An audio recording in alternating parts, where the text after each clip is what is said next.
play well in this tournament, we're going to have to be well balanced offensively. You've seen your team play 8 games and win 8 games. What have you learned from this team, Jim?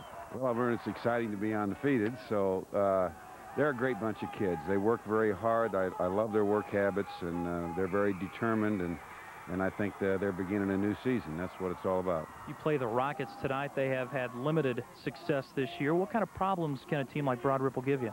Well, Broad Ripple's going to come in here with a lot of motion, Kevin. There's no question about that. They've got several starters back that have been injured or sick all year.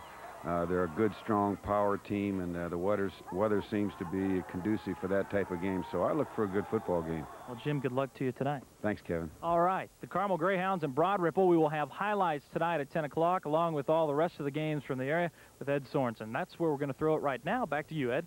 Thanks, Kevin and Jim Belden. You did it all without an umbrella. I'm proud of you. Thank you very much. The NFL season will reach its midway point on Sunday, and for the Colts, this means a date with the Miami Dolphins at 1 o'clock in the... It is true. Good evening. 153 games were played around the state tonight as the high school football playoffs, a 6-week all-school extravaganza kicked off. We have highlights from all 153. No, just kidding, from 5 of the top area matchups, beginning with the second-ranked team in Class 5A, Carmel. They were home to Broad Ripple. Tracy Horse alma mater. This, folks, is what you call a mismatch. The Greyhounds driving here. Number 22, Kendall Abel. Nice D on the pass from Carmel's Bill Padgett. That's the last Ripple highlight I have to show you. Here, the Greyhounds' Mike Grimm strikes from close in, 7-0 Carmel. Second quarter, Mike Sharp with the TD this time. Great blocking up front. 4 yards out, 14-0. Carmel on top. They win easily, 48-6. They'll face Northwest next week. Space Pioneers with a bye tonight. Move on to another Section 5 game. North Central versus Lawrence North at North Central. They're in the dark jerseys. Wildcats came in ranked 9th in the state in 5. After rebate and get started with an AutoWorks Brute battery. They're all on sale from just $28.99. So if this is your favorite way to spend a Sunday afternoon, come to AutoWorks, the place for car fanatics. Oh, tater rolls, tater rolls, tater rolls, tater rolls. Tater rolls this, tater rolls that. Oh, the harmonious sounds of great taste and versatility. Yours with delicious, all-natural tater rolls. The all-round hash brown. Tater rolls, and they taste good plain. Taste new golden crispy tater rolls. The all-round hash brown. The way most supermarkets work, produce goes from here to a shipper who takes it to a distribution center where it sits until it's picked up by another shipper who takes it to the supermarket.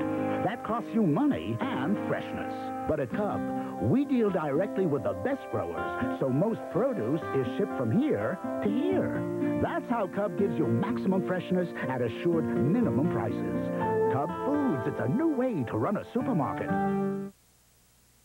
Hi again, everyone. Defending state champion Chittard came within an eyelash of being bumped in the first round this year. The Trojans trailed Pendleton Heights by 1 at the half, then went up by 5 in the third quarter when Rob Turner ran it in from 3 yards out. Now, Pendleton Heights came right back with this Jason Carmack to Rob Cooper effort for 45 yards, but Chittard got a late one and won it 25-22. No nail-biting problems at Arlington tonight. Cathedral was leading 24-0 over Franklin, and the combination of Randy Vanderbush to Jeff Torrance for 35 yards averted the collar for the Grizzlies.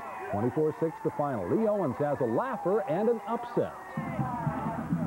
Jim Belden's Carmel Greyhounds gave him plenty to smile about tonight against Broad Ripple. Mike Sharp bolts in from the 4 for a 14-0 lead. Later, after an interception, Sharp scores again, this time from the 9, and we get the idea by now. Carmel rounds Ripple 48-6. At North Central, the Panthers defense put them up 21-0 against Lawrence North, but the Wildcats got Hammersley through 2 touchdown passes to close it to 7 at the half. It was as close as Lawrence North would get, though. Craig Knox scores off the keep. Then Tony Rice intercepts to set up a John Jackson touchdown as North Central upsets Lawrence North 36-14. You never cease to be amazed at what kids will do. They played hard, they hit. We played intelligent football. We got some breaks, but we took advantage of them. We scored 36 points. Our highest total prior to this is 20. I'm Lee Owens, News Center 13 Sports. Viewers excited. The Eagles of Zionsville High School continue to soar. Their ninth straight with a combination of Ryan Streeter to Craig Coons doing the work for our Channel 13 cameras tonight. That first one was an 8-yarder, and this one for 15. Zionsville over Lebanon, 35-0. Well, Muskegon wiped our Czechs out of the playoffs last year, but got no breaks early on this one. Whistle blew before Gary Miner swatted it in. This one did count for the Czechs, though, and Tim Salmon gets the red lighter with an assist from Ron Handy. Indianapolis led going into the third quarter, 3-0. Game 6 of the series tomorrow night here on 13 with the Mets' hopes of survival pinned on. You can look up in the white, you almost see a mist coming down. It's not really a rain. It looks like a heavy dew. It's going to make the field a little bit good.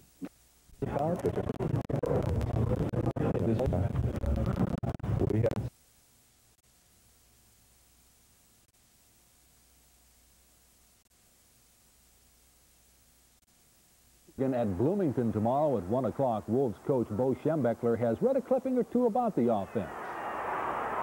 They're a 400-yard offense, and they've moved the football on everyone they've played. And so that worries me a lot because they're going to tax our defense. Certainly not to the bursting point as Michigan State's Lorenzo White will to Purdue's defense. He's coming back after an injury. Leon knows about this. Naturally, we caught Bowers last year. I guess this is our year now to catch Lorenzo when he's coming back off an injury. But he should be rested and probably running better than ever. Save those high school scores and hit them right here. You've seen these two, so let's go to the next set. Lawrence Central beat Arlington 20-6, and Warren Central shuts out Connorsville big. Ben Davis, a winner large over Manual, and Howe has beaten Tech easily. Then Richmond, a victor over Newcastle. Perry Meridian shut out Jennings County. Logansport over Fort Wayne Elmhurst 19-7. In a quagmire, Martinsville wins by a deuce. A Washington victory over Decatur Central, and Avon by a single and over Pike. Defending champ Brownsburg an easy victory tonight. Mooresville beats Plainfield. That's a little upset there. Chittard wins. You saw that. Noblesville over Greenfield Central by 10. Frankfort in overtime over McConaughey. Franklin Central big from Shelbyville. Tipton remains undefeated. Zionsville's big victory over Lebanon. North Montgomery beats Western Boone easily, and Cathedral over Franklin. We have Ron Colley 56-0. Whiteland loses to New Palestine either 64-0 or 34-0. We saw both scores. Danville has beaten Cascade 35-0. Muncie South over McCutcheon by a touchdown. We have Cecina beating Speedway easily. Hamilton Heights losing to Ritter. Brebeuf wins by 6 over Beech Grove. Fountain Central a victory over Turkey Run. Kokomo big over Anderson Heights. We have Lafayette beating Delta. Baseball score. Jay County winning over Highland. Then Union City over Edinburgh. Eastern Hancock beats North Decatur, and the Deaf School loses to Milan. Other scores, Madison Grant a victor. Look up at the top, all winners. Snyder wins. Tippecanoe Valley over North Miami. Jeffersonville beats Columbus North. Rockville better than Covington. Greencastle over North Putnam.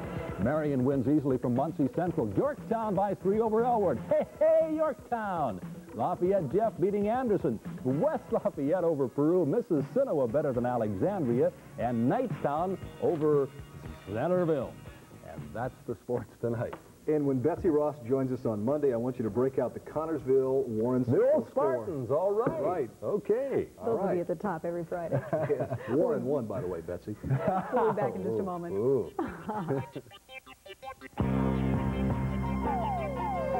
When you need something printed, you have many places to choose from. We are Forms are us. I'd like to ask you now, as the Greyhounds run out of the field and the fans stand up on the Greyhound side, the injuries are going to be a big question now. This is a time when it really comes into play. It's a new season. 3 people for the Greyhounds, 3 key players are injured. First of all, a man has been out all season. Mike Quigley, a defensive back for the Greyhounds, has been out with a strained ligament. John Daly, who separated his shoulder last week but played the whole game against Ben Davis.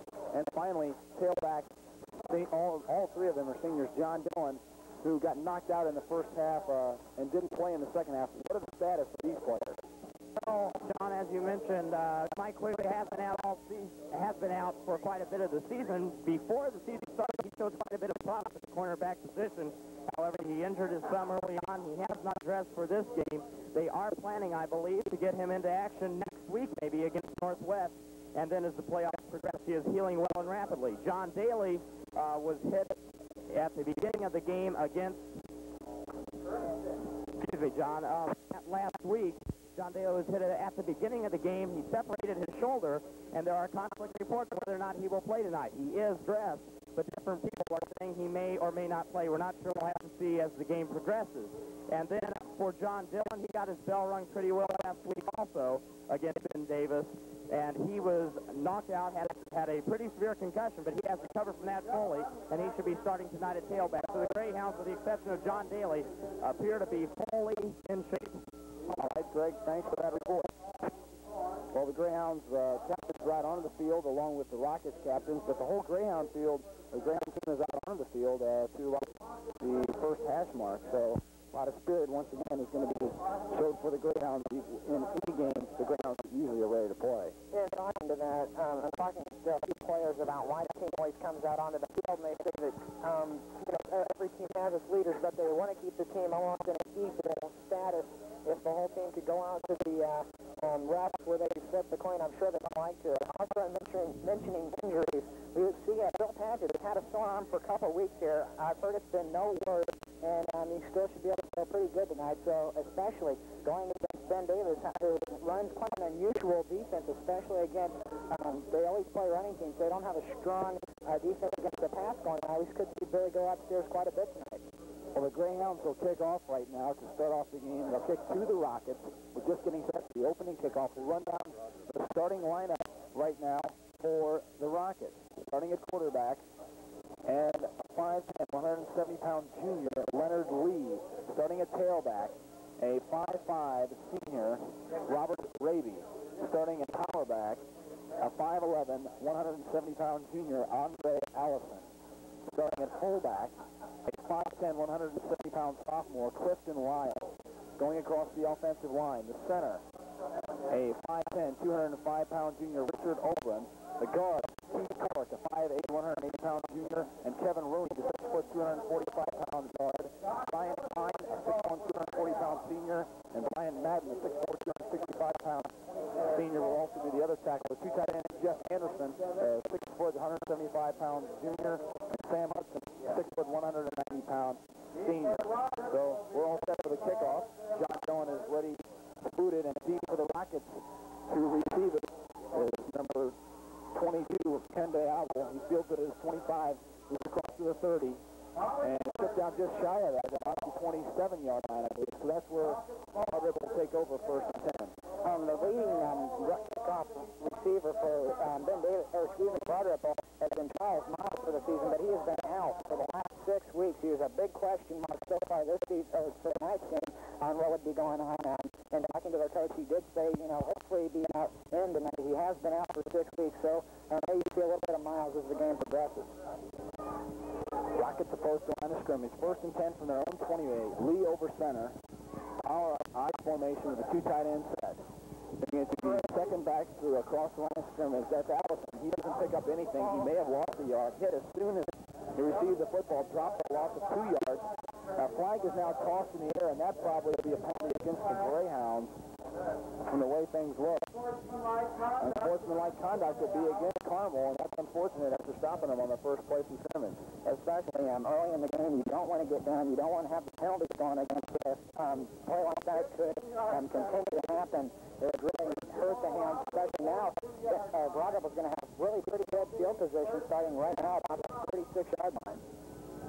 As you mentioned, they're going to have excellent field position. The ball is placed now on the Broad Ripple 41, where they'll take over now for their second play by having a first and 10. Slot back lined up to the right side, and a two tight end set for the Rockets.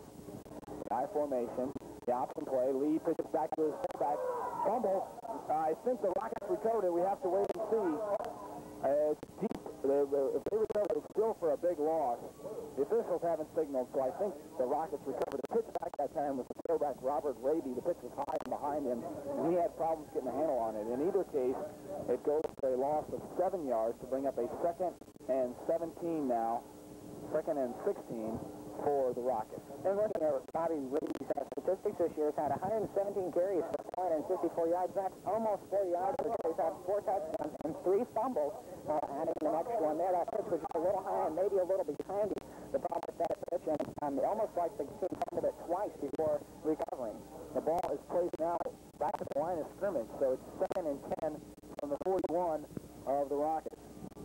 Pitch back to the deep back, and he stopped trying to go around there. That's Charles Miles this time. He didn't pick up anything, and we'll have to wait to see where they mark it. It looks like he was dropped for a loss of 5 to bring up a 3rd and 15 situation now for Broad Ripple. Broad Ripple, a team that basically is going to stick to the ground. The passing yards a game, they average about 8 a game, 8 yards passing a game. They average them right at 140 yards. So on the others, and of course, now all run. So of course, Broad Ripple going to be keeping it down probably all night tonight. This time they sent 2 receivers out to the far right side. Abel and Allison. Backs in the I formation, this time behind Lee. 3rd and 15, pitch back to the tailback, Raby. He's trying to get around the right side. Dropped by Hagan right at the 40-yard line, so he may have picked up 3 yards, but that'll be it. 4th down and 12 situation right now for Broad Ripple, and they're going to have to punt. John Dillon drops back deep to C for Carmel. Punting for Broad Ripple. The leading punter has been Andrew Allison. He averages right at 41 or 40 yards per time. That's right up there with Jason Brocky for the Greyhounds, who's been averaging close to 40 yards season long. As long as time gets this to 65-yarder. He's also put 7 inside the 20-yard line. So the young Allison kid has a foot. So they are not in punt formation right now. It's a 3rd and 11 situation now. And must have called the penalty against the Greyhounds. This is Miles trying to get around the left side. He's stopped for another loss this time, and now Broad Ripple will be forced to punt. I'm not sure that situation. I thought it was 4th down. The clock mentions 4th. Everybody up in the press box was calling 4th down, and that's the only thing that says 3rd down were the referees and the side judges. So apparently something must have gone on. I don't think that they really messed up like that. Well, just gave us 2 yards back, so it helped us somehow. 4th and 13 now for Broad Ripple. The ball on their own 38-yard line. Allison in the punt for the Rockets. Lewis, Moore, and Dillon dropping back deep to receive the punt. It's a good settling punt, fielded by Lewis. There's number 28 coming to the left side, trying to get to the outside. There's a 40, the 42, the 45, and knocked out of bounds right in midfield. But a good punt return this time by David Lewis. Gets right up off his feet. He and Dillon have both done excellent jobs for the Greyhounds. During the punch, they may take over in Broad Ripple territory to start their first drive. As you said, we're into Broad Ripple territory by what looks to be about 2 inches, so we did break the 50-yard line. When he went down, he kind of hit the ground. It's like a blue carpet out here on our sideline, followed by concrete. It looks as if he had the curb, and Lewis popped up, and he's okay. Split backfield this time. Dillon and Grimm behind Paget. Gunderson, the flanker to the far right side. Paget now signaling for Dillon and Grimm to line up in the I formation. 1st and 10 for Carmel at the Broad Ripple 49. Dillon across the right side spins his way forward into Rockets territory, maybe the 46. Good effort that time. He was hit a couple times in the backfield, but was able to spin loose. Picked up 3. 2nd and 7 now for Carmel. A guy like Dillon, again, you mentioned he's not a big kid. He's only 5'8", 158 pounds, and he does have a slight advantage when getting hit. He can stand. He's a little more mobile than a big kid like maybe Mike Graham. This time it's Kennelly flanked to the far right side. Grimm and Dillon a split. Flag tossed in the air right away, and they halt the play. It's definitely either an encroachment or illegal procedure. Probably it'll go against the Greyhounds. This is something I'm sure the Greyhounds don't want to get started on, is a lot of penalties again. That's the last thing we need to worry about. It is going to go against Broad Ripple. A couple times I've got to watch myself against Broad Ripple. So that's going to march the ball down. I believe it looks like 5 yards. Definitely helps the Greyhounds. We're going to have to see if it is 5 or 10 yards. It's just going to be a 5-yard penalty. It's going to be an encroachment. Brings us up 2nd and about 3. Well, as we've mentioned a couple times, it's a decent crowd on the Carmel side. Not as good as you'd expect for a sectional action. And there's nobody here for the Broad Ripple side. So you've still got time to come out and watch the Greyhounds. Grimm bursts forward, picks up the 1st down, spins down to the 34-yard line of Broad Ripple before he's brought down. Mike Grimm, the senior fullback, gets his first call of the night and picks up the Greyhound 1st down. The man they need to go to when picking up 5 yards every time. You can almost count on the ball going to Mike Grimm.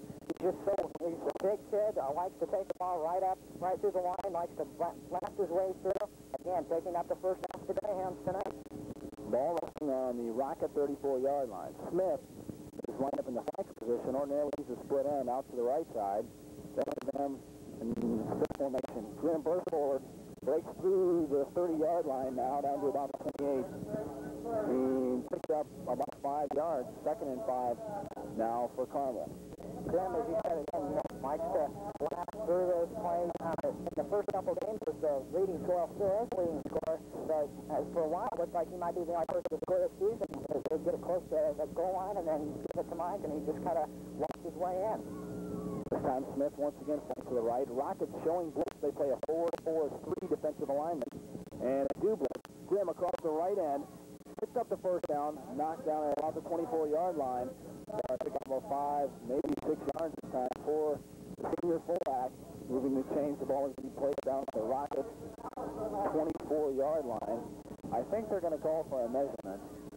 It'll be pretty close. But once again, that time they send Grimm running around in. That's something you don't see too often. Ordinarily, Grimm runs from tackle to tackle. No, another thing you might want to watch tonight for John is the Greyhounds going upstairs and passing the ball quite a bit, especially with this odd formation that Radical has. They go against most schools that tend to run the ball, and going against the team that's going to pass. Hopefully tonight, Carmel definitely has an opportunity. The secondary is going to be open, it appears, all night long. So Bill, if he can get the time to throw it and find somebody open, which shouldn't be too hard tonight, you can see the ball going in the air quite a bit. 1st and 10 for Carmel from the Broad Ripple 24. Gunderson points to the far right, now comes in motion to the near side.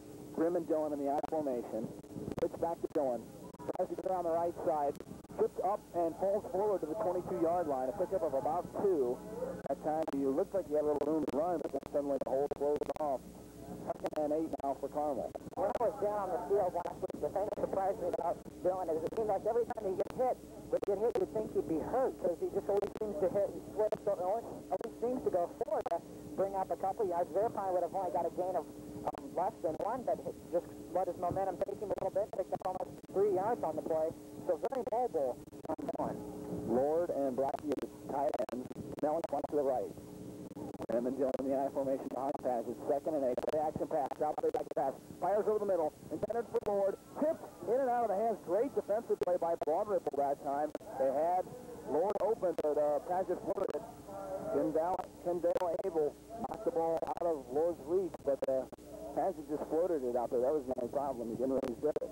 Back pass, he dropped off to the right-hand side and kind of slipped a little bit on the field, had to regain his composure. Maybe that hindered the ball a little bit. They might have been one to get it off a little earlier than what they did. This time, Gunderson and Smith flank themselves to the far right. Lord, the tight end, lines up on the left side. 3rd and 8 now for Carmel from the Broad Ripple 22. Padgett, the option to the left, pitches it back to Dillon. Makes a good grab on a bad pitch. Cuts it back inside. Tripped up at about the 17-yard line. And he did get enough for the first down. A Broad Ripple player is hurt on the play to the near side. 4th and 5 is the situation for Carmel. The ball on the Broad Ripple 18-yard line. They were called a timeout now, and the Broad Ripple coaches and players are trying to assist this injured Rocket on the field. Kind of down in an unusual place. He was really away from the play. I think we might want to take it down to Greg Griffith to see what he has to say. Oh, yes, yeah, I was trying to track down a name of the player. I believe what happened was the left side back, whoever was flanked down on this side near the score box, threw a block on him just as he was moving towards the tackle, hitting him in the right leg, it appears. That's what they're looking at, is that knee. He is in a great deal of pain, whoever number 50 is, and he is flat on his back. We might not be seeing much more from him in this ballgame. Back up to you, John. Okay, I believe the down player was Rich Orban. You got John. And we'll take it back to the station right now for a 60-second Booster Club timeout.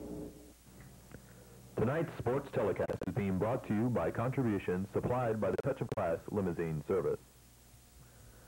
Touch of Class is a family-owned and operated limousine service, available 24 hours a day, 7 days a week. Our distinctive vehicles are immaculate, and our chauffeurs are courteous and capable. Let Touch of Class be the first impression made on your clients or new business prospects. Our limos are radio dispatched, and we can provide airport service, thus eliminating the hassle and expense of parking. Or we can pick up or drop off at a hotel or place of business. Each of our limousines can be equipped with cellular phones, VCR, beverage center, sunroof, and color TV.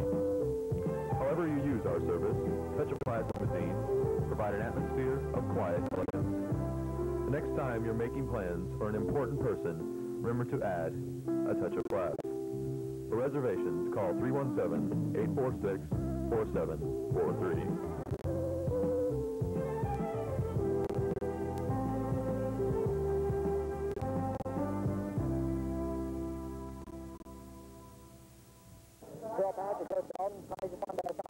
Maybe he's picked up something from coaches who are always above this in the press box. Maybe they found a weak spot Broad Ripple formation. Well, the Greyhound sidelines are pretty quiet right now, and so is the stand. I think maybe people might be taking this game a little bit too much for granted. It's not the long way from the spirit we saw last week at Carmel High School, that's for sure. It was homecoming last week, and it was a great game. Probably the best game Carmel's played all season long. On both ends of the coin. The offense went well. The defense, of course, played excellent. And the spirit was really alive last week. They formed the tunnel on the field, and everybody in the stands was very excited. But the one thing that negatively that came out of that, of course, you heard us mention John Bailey's injury. If you can believe it or not, that happened in the tunnel formed by the student body underneath the goalpost. I'm sure you've seen that before. The student body lines up a tunnel for the team to run through, stemming from the goalpost to the 50-yard line on the Greyhound side, and it narrowed so much. About a dozen Greyhound players slipped and fell, and Bailey was on the bottom of that and got stepped on, separated his shoulder, played the rest of the game, and now it's been diagnosed. I don't think he's going to play today. He hasn't played yet, and I think it would kind of be foolish for John to play tonight. In talking, Greg Griffiths kind of passed the word that he talked to Coach, or Bruce Gordon, the trainer, saying that Day would not be playing today. Well, the Greyhounds are back to live action. The flags were touched in the air as the Rockets were coming up to show blitz, and they probably broke the line of scrimmage, and it will go against Broad Ripple. So the Greyhounds have come out in the full-house offense on a 4th and 5 situation, and they, I think, will get the first down here with the encroachment penalty against the Rockets. Yes, they do. Coach Belton might have even said, hey, we're on the ball a little bit, maybe make the snap a little bit longer, maybe we'll get Broad Ripple to jump off sides, and it worked if that was the play. If not, it's still fortunate for the Greyhounds. 1st and 10 from about the 11. Our I formation to the left for Carmel. Carter, Sharp, and Grimm are the backs. Carter the D-back. After with another long count. This time, Carter gets the call. Good strong running across the left side. Falls forward inside the 10 to about the 6-yard line. Todd Carter, one of the seniors for the Greyhounds, providing excellent leadership, picked up 8 yards that time versus the left side. Carter, we haven't got to see a lot of action from this year, but has had some valuable time and has done a really pretty good job. And we saw there, picked up 8 yards on the first down. 2nd and 2 now for Carmel. The power line to the right. Sharp to beat back. Pass it looking left and right. Gives it to Sharp, trying to get around the right side. He's hit immediately by one of the Broad Ripple players and smacked down to the ground. Making the stop that time was Richard Gray, a 5'11", 195-pound junior for the Rockets. Offensive one, bring up 3rd and 3 for Carmel. The ball on the Rockets' 7-yard line. Looks as if Broad Ripple had done some homework on Sharp, picking it up. Sharp had, earlier it had 14 carries for 55 yards. They've not getting a lot of time, but has had some valuable time. Grimm across the left side, burst forward. I think he picked up the first down. Once again, when the Greyhounds 8 yards, just Grimm across the left side over the tight end set of Chuck Andrews, Matt Elliott, left tackle, and Jason Blocky, left end. Blocky, another one of the Greyhounds' very valuable players, especially when they call that play. They call it spelling left over to the left-hand side with Grimm. Here also on punting, we see Jason playing doing a lot of different things. Full house set now for Carmel. 1st and goal. Grimm across the left side. Touchdown, Greyhounds. On top, 6-0 here at the beginning of sectional action. 3:46 left to play in the first period. The fans finally get to put up a little noise. The band kind of goes crazy down there for a little bit, and everyone finally gets to see the Greyhounds at this point on the board. It seems as if the band is always going a little crazy down there. Last week I got to be out on the field, and speaking of the field right now, it's talking about band on the field, Greg Griffiths. Yes, a few comments. On that timeout they called earlier. I do believe Mr. Belton did go in and tell them to run a different count on the ball outside. He also put in a new play. That's the only time the Greyhounds have done anything different during this drive. Usually they just march on the field like they just did. Back up to you, John. Thanks, Greg. As you mentioned, one of the key plays in that drive for the Greyhounds was a 4th and 5 situation. The Greyhounds waited and were able to draw the Rockets offside to continue the drive. 7-0. The Greyhounds were on top, 3:46 left to play in the first period. Mike Grimm on the score. 1-yard plunge across the left side for Carmel. The fans are on their feet, and let's hear a little bit what it sounds like to be in the stands as a Greyhound fan.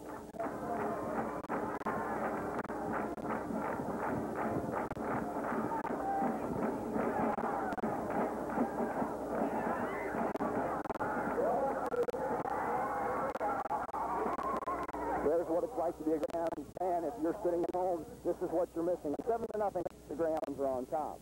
That series of was 11 plays. The Greyhounds gained 49 yards, scored on the 1-yard run by Mike Grimm. Point after touchdown, good by Dillon. Dillon boots this one away. It's a short kick to the right side, fielded at the 16-yard line, across the 20 to 25 to 30, and knocked out of bounds at about the 31-yard line.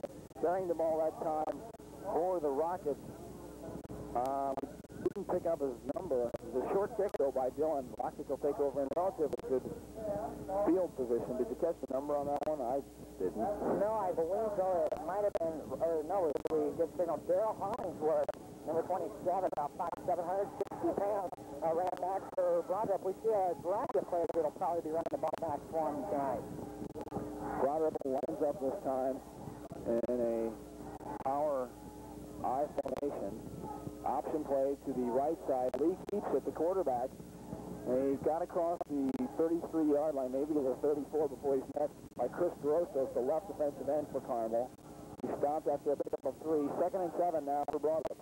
As we look at the passing by Broadrip, have only averages like 8 yards a game, so that is a signal that Lee does not get much pass protection. Slot back to the left side this time. That's Allison. Back in the I formation this time behind Lee. Quarterback keeper, he's got a little bit of room to run. He stopped at the 40-yard line by David Lewis and Larry Kemper. A good call that time by the Rockets. The Greyhounds playing the standard 5-2-4 defense. They just blocked John Goldman and those men Chevrolet went, and Lee tucked it away, picked up the first down. Very sneaky, kind of very gutsy on Broadripple's part. He just splashed right through the middle. He saw him kind of knock down, made the first down by inches, picked up good field position. I think if the Rockets want to stay in this game, they ought to be running plays like that. Yeah. Power I formation to the right this time. Carmel switching their defense a lot, giving to the second back through Miles. He's met in the backfield. Flag is tossed in the air. Motion penalty against Broadripple. There's the call. So a 5-yard penalty will be marked off against Broadripple. That'll put the ball back to about their own 33-yard line. It's declined, however, so it'll be 2nd and 10 once again now for Broadripple. On Miles' third carry, he was -7 yards, being dropped twice for -2 and once for -3. The Greyhounds, I would say, are probably getting a little bit of good penetration tonight coming through that line, leaving the leading man for Broadripple with a negative yardage. The Rockets' season record is 3-5 this year, but one thing that's unfortunate is approximately half the team has been out this season at one time or another with some bumps. So that's unfortunate for Broadripple. Slot man to the right. Reverse to him. That's Raby trying to get to the outside. He's met by Rasky in the backfield. He slows him up. Dropped this time around the end by Chris DeRosos. Left end. Great pursuit all the way to the other side. The right end, John Rasky, tipped up Raby trying to get around the right side. The left end, Chris DeRosos, finally makes the stop. Back at the Ripple 34-yard line. 3rd and 18 now for Carmel. Super play by DeRosos, though. Yeah, also one of the guards for Broadripple, Richard Gray, about 5'11", almost 200 pounds, kind of hit the man, hit the box area, and also knocked him down, and also gave Rasky and team to get time to get into play. 3rd and 18 now for Broadripple. Power I formation to the right. A counter play, the second back through. I think that's Miles once again. It's hard to tell, though. There's too many blue jerseys around him. He didn't pick up any yardage that time. Bring up a 4th down situation. Carmel special teams toss on John Daly. He's been on the stop that play. He's trotting off the field. I think that's only the first or second play he's been in. He trots off. He seems okay, but as we mentioned, we'll have to wait and see how the separated shoulders treat him. Something unusual being 4th and 20, and they haven't had yardage against them on a penalty. The Greyhounds, again, still getting great penetration as they have all season, especially against this Broad Ripple team. Allison in the punt for the Rockets. He gets a good snap, moves forward. The left-footed punter kicks it away, fielded by Lewis once again at his 31-yard line. He slipped and fell and was stopped by that time right there by Adrian Brown. So that's where the Greyhounds will take over 1st and 10. And looking at the field, it looks a little slippery. We haven't seen play hindered a lot, but we have seen a different kind of play being hindered. There's all kinds of spots, splotches between the hash marks on the field. So down the middle of the field from goal line to goal line is very muddy and slippery. Once you get to the end line, it's still going to be slippery due to a lot of dew on the field. Gunderson and Cravey are split to the far right side. Grimm and Dillon and split behind Paget. The counter play, Sharp, burst forward, comes across the 40-yard line, picks up the first down for Carmel on a Michigan counter. 27 seconds left in the third period. Carmel on top, 7-9. And Sharp is a man to watch, especially next year. Being a junior this year, might be probably the leading back for the Greyhounds. Has just played super all season long. Has been coming in the full house in the power ag, just going from the line and playing really good so far this year. Smith and Gunderson this time go to the right side. Lord the tight end right up on the left. 1st and 10 for Carmel on their own 42-yard line. Paget rolls to his right. Throws it out intended for Gunderson. He dives and couldn't come up with it. Paget overthrown. Bring up a 2nd and 10 situation for Carmel now. You can believe that the Greyhounds are probably going to do that a lot tonight and try and work on the passing game. Oh yeah, especially against a team that they're going to have an open pass against a lot, and not passing overly abundant for this season. I'm sure they're really going to work on it tonight, especially in a pressure situation like in the first game of sectionals. Want to keep Billy throwing the ball and confidence up.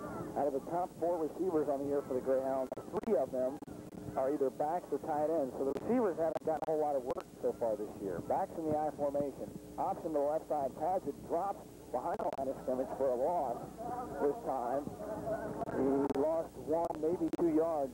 All rest on the Greyhound 39-yard line. That's it for the first period of play. The ball will be placed down at the Carmel 39-yard line with a 3rd and 13 situation. When we start the second period, we're going to break away for a 60-second booster timeout. You're listening to the voice of the Greyhounds. Tonight's sports telecast is being brought to you by contributions supplied by the Touch of Class Limousine Service. Touch of Class is a family-owned and operated limousine service, available 24 hours a day, 7 days a week. Our distinctive vehicles are immaculate, and our chauffeurs are courteous and capable. Let Touch of Class be the first impression made on your clients or new business prospects. Our limos are radio dispatched, and we can provide airport service, thus eliminating the hassle and expense of parking. Or we can pick up or drop off at a hotel or place of business. Each of our limousines can be equipped with cellular phone, VCR, beverage center, sunroof, and color TV. However you use our service, Touch of Class limousines provide an atmosphere of quiet elegance. The next time you're making plans for an important person, remember to add a touch of class. For reservations, call 317-846-4743.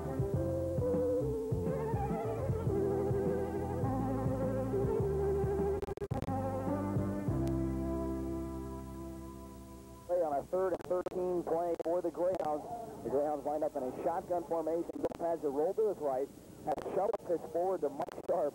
He picks up the first down and more. If it wouldn't have been for a touchdown-saving tackle by one of the Broad Ripple players, Carmel will be on top by more. 7-0 is the score right now. 1st and 10 now from the Broad Ripple 19.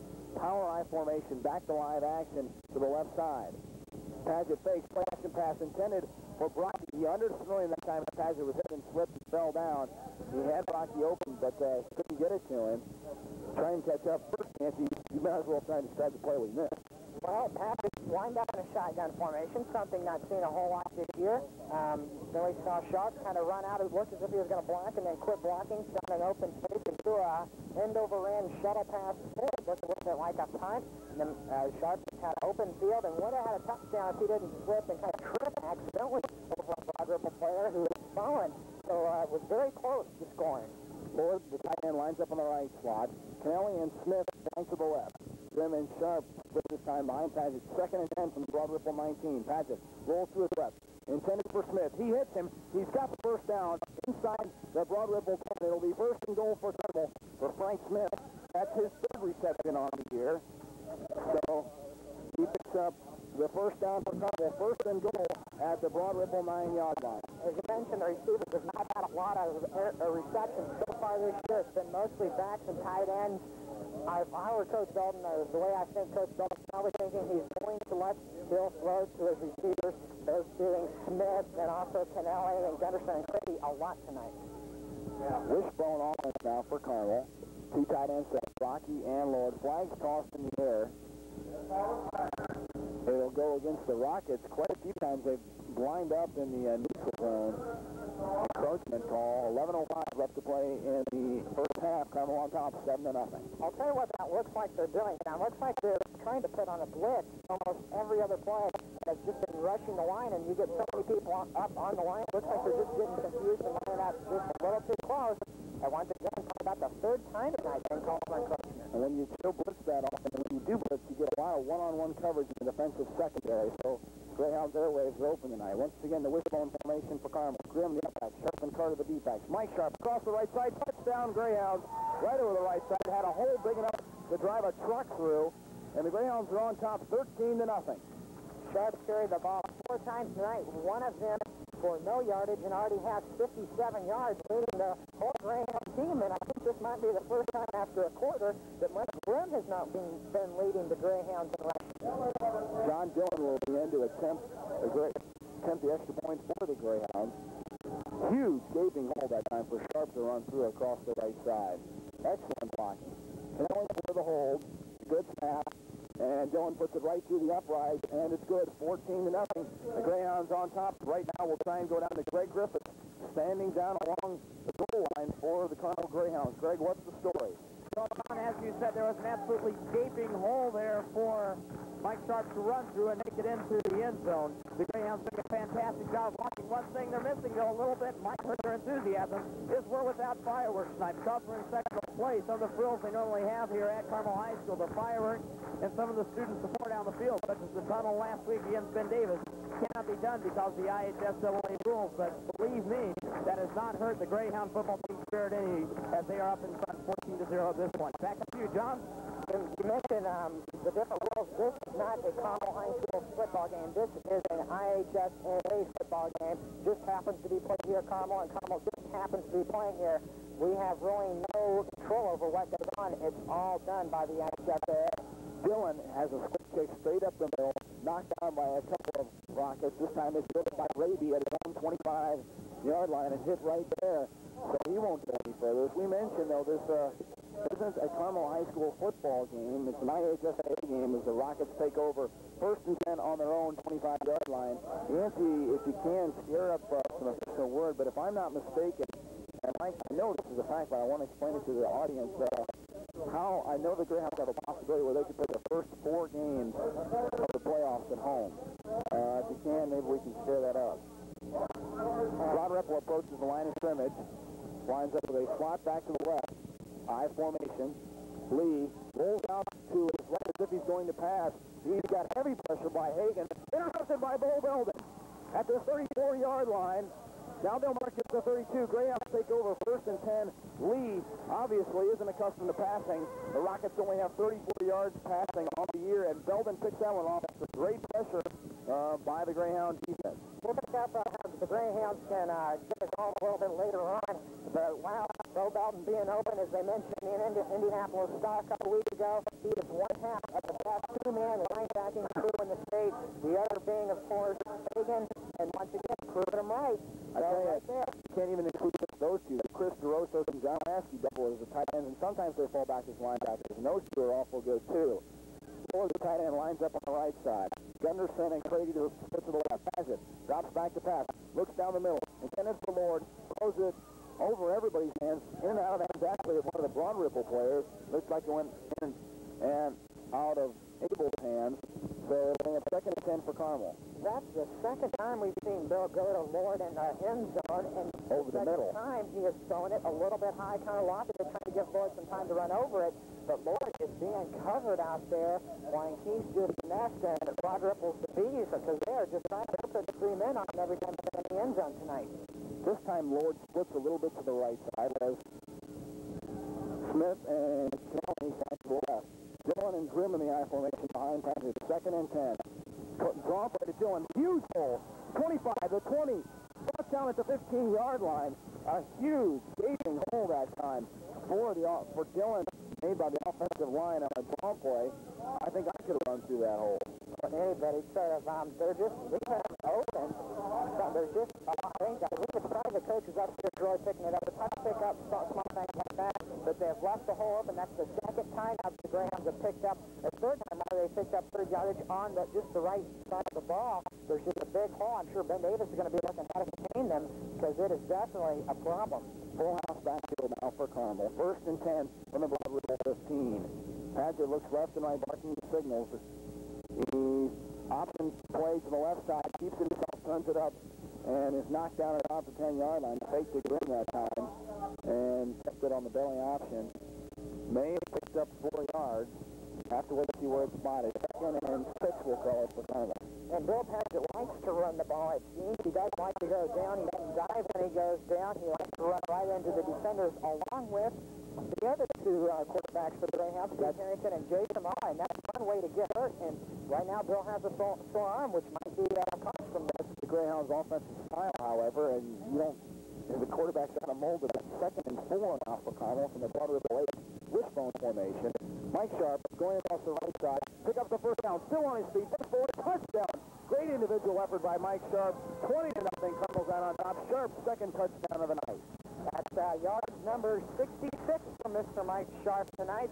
As we see, another Ben Davis player was down on the field, got back up. Sharp trying to take the game by himself. 2nd touchdown.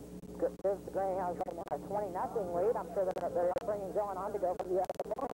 Dillon has been awesome. That's the only way I can really think of for kicking. He's 22 for 24 this season for extra points, trying to add to that stat right now. And here goes, they're getting ready for the snap. Flag is tossed in there once again.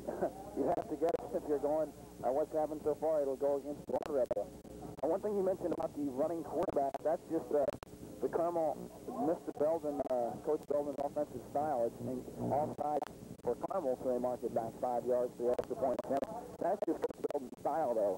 You got to have a quarterback that's a great all-around athlete. He's got to be able to run, he's got to be able to throw, and he wants to be able to take the hit. I'm sure in most situations you'd like to see him slide, but the option has been for the past few years, and I'm sure always will be, a big part of the Carmel offense. As you mentioned, Bill being a good athlete, also a basketball player looking to get some varsity action this year. Most definitely will be playing varsity. Bill is an all-around good athlete.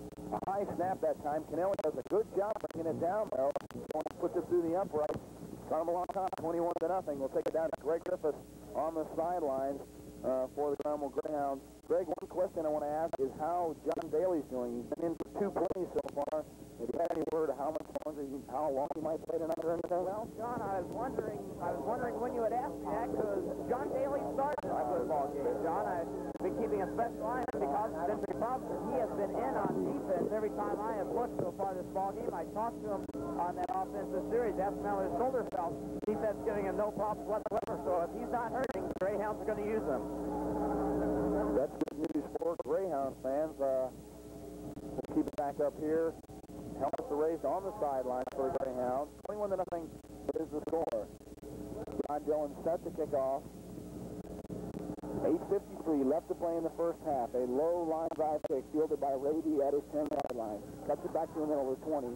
Now cuts to the outside, the 25, the 30. He's got some room, but finally picked up at the 37-yard line. He had a little bit of room to run before he was picked up by a couple of Greyhounds. Kemper, Lewis, and Kozlowski were all in on the stop for Carmel. If I am correct, I don't think the Greyhounds have had anybody running touchdown back from a kickoff without going to the line this year. Do you know if that's happened? Not this year. I'd like to go back and see how long that's been, because Greyhounds have just been very good, especially on the special teams so far. Greyhounds lining up in their 5-2-4 defensive alignment. Snap back to the right formation for the Rockets. Option to the left. Pitch back to Miles deep back. Crushed that time once he reaches the line of scrimmage by David Moore. No tackles for the Greyhounds. A loss of 1. Second and 11. Now they go in loss of 3. Second and 13 now for Broad Ripple. Again, let's look at Miles' stats. Carried the ball 6 times and has not had 0 or positive yardage. He has negative 11 so far on the board. The front line playing good. We saw David Moore kind of got him in a wrestling style takedown there to make the stop, but anything that works, and there it did. Rockets send 2 receivers split to the far left side. Backs in the I formation. The handoff goes across the right side to the fullback, Clifton Wiles. He didn't pick up anything that time. Third and 12 now will be the situation. The ball on the Broad Ripple 30-yard line. The Greyhounds defense doing an excellent job as they have all season. I think if you look over the totals, Broad Ripple probably has negative yardage in total offense. Oh, yeah. And seeing some of the plays that Broad Ripple pulled both on offense and defense, maybe we'll see a little bit of another trick play here called in by the head coach. Only tells here in just a second. Power I formation to the right. Lee, the quarterback, gives it on a counter to Miles. He's got a little bit of room, squirts forward to the 35, and knocked down at the Broad Ripple 38. That'll be short of the first down. Picked up 7 yards, however, to bring up a 4th down and 5 situation. David Lewis on the stop for the Greyhounds. Dylan drops back, deep to receive for Carmel. Allison and the Fundamentals coming for the Rockets. What a valuable man John Dillon is. Kicks the ball. He also kicks extra points now deep to receive for the Greyhounds. Also running back. Catches the ball quite a bit for screen passes. And still most valuable, or one of the most valuable players tight end, John Dillon, back again for the Greyhounds. Dillon standing at the Greyhound 23-yard line. This time Tom Moore and Lewis drop back with him. Allison, the left-footed kicker, gets another high kick. Tom Moore fields it this time to Greyhound 33. Cuts back to the right sideline to the 40. Hurdles one there at the 50. Knocked out of bounds at the Broad Ripple 46-yard line. Tom Moore this time providing a good return for Carmel. A pick up of about 20 yards on the play on the punt return. So Carmel will take over in Broad Ripple territory. Tom Moore looked a little bit like a high jumper, almost as if he had gone for the world record jump over a Broad Ripple player who was almost standing erect. He just kind of rolled out to the right-hand side, down about the 50-yard line, jumped the players, gained another 10 yards on the play. We see the Greyhounds, especially this year, have always never done that. It seems like they always have done everything they can to pick up the last 2 or 3 yards they can. The 4-4-3 defensive lineman now for the Rockets. Mike Grimm stepping back through, burst forward. He got the first down, tipped up at the Broad Ripple 34-yard line. Just power straight ahead running for Mike Grimm, as we've seen all season long. I don't want to say the Greyhounds are getting comfortable sitting on a 21-0 lead, but I'm sure they're going to be pretty soon. Maybe even get a see, especially in the second half. Some of the second-string players coming in, a lot of the seniors trying to get their playing time in their last 2 games here at Carmel High School. So if the Hounds stay on, maybe we'll see some more substitutes coming on in. Canelli and Smith down to the left. Lord, tight end, lines up on the right side. Driven Dillon in the I formation for Carmel. 1st and 10 from the Broad Ripple 34. Play action pass. Has it rolls to the right. Goes long. Intended for Lord. Overthrows him in the end zone. That's the 3rd time he's had Lord open. Lord had 2 steps on his defensive back that time, but he overthrew him. 2nd and 10 now for Carmel. Boys, the passes to Jeff Lord have been just close, but no cigar so far tonight. He's overthrown Lord about 3 times, and all 3 times no more than just a step or 2. What I also mentioned is good play calling this time. The receivers, Canelli and Smith, ran short patterns to draw the Broad Ripple's defense around them, and Lord went long. This time, Demerson and Crady flanked to the left. Lord lined up on the right. Same formation in the backfield. Grimm and Sharp. Draw play to Grimm across the 30. They gets the first down. Bulls his way forward to the 20-yard line. Mike Grimm, classic straight-ahead running for he and the Greyhounds. Ball's inside the Broad Ripple 20, placed down the 18-yard line. 1st and 10 for Carmel. Grimm picking up the first down once again. I again, don't have a perfect stat on this, but I would guess that Mike Grimm probably has picked up more first downs than anybody so far this season for the Hounds. Smith comes to the right side. Canelli flanks to the left. Lord, the tight end, lines up on the left side. Dillon and Grimm split behind Bill Paget. 5:15 left to play in the first half. 21-0. Grimm fumbles the ball as he goes through the line of scrimmage. I believe he fell right back on it. And with that, he'll gain about 5 yards. They give him 4, 2nd and 6 for Carmel. One thing that's interesting is that a lot of people don't realize is Mike Grimm is missing part of his left thumb. He has no thumbnail, and his thumb is like smashed. And it's amazing to realize that White can carry the ball with such power and have a little bit of a disability with his hand. Yeah, I know Mike from a couple of years back. I noticed that, and it was really bizarre because Mike is a great wrestler along with a good running back here at Carmel. High formation for the backs, Grimm and Carter. Play action pass. Really intended for Gunnarsson out in the left pad. He catches it, and he'll be stopped just around the first down mark. He'll be just a little bit short of it, I believe. He may have picked up the first down. They're going to give him, take it a little bit short, about a foot short of the first down to bring up a 3rd-and-1 situation for Carmel. That time, Gunnarsson and Craig were the receivers. Gunnarsson, they both ran to the left side. Gunnarsson ran a short route to the sideline. Craig ran a long route to the end zone. A lot of people mention how strong the Greyhounds are this year. Next year, they look just to be as strong. They got their starting quarterback, plus a couple of receivers and some great running backs coming back next year. I may have to contradict you on that after this play.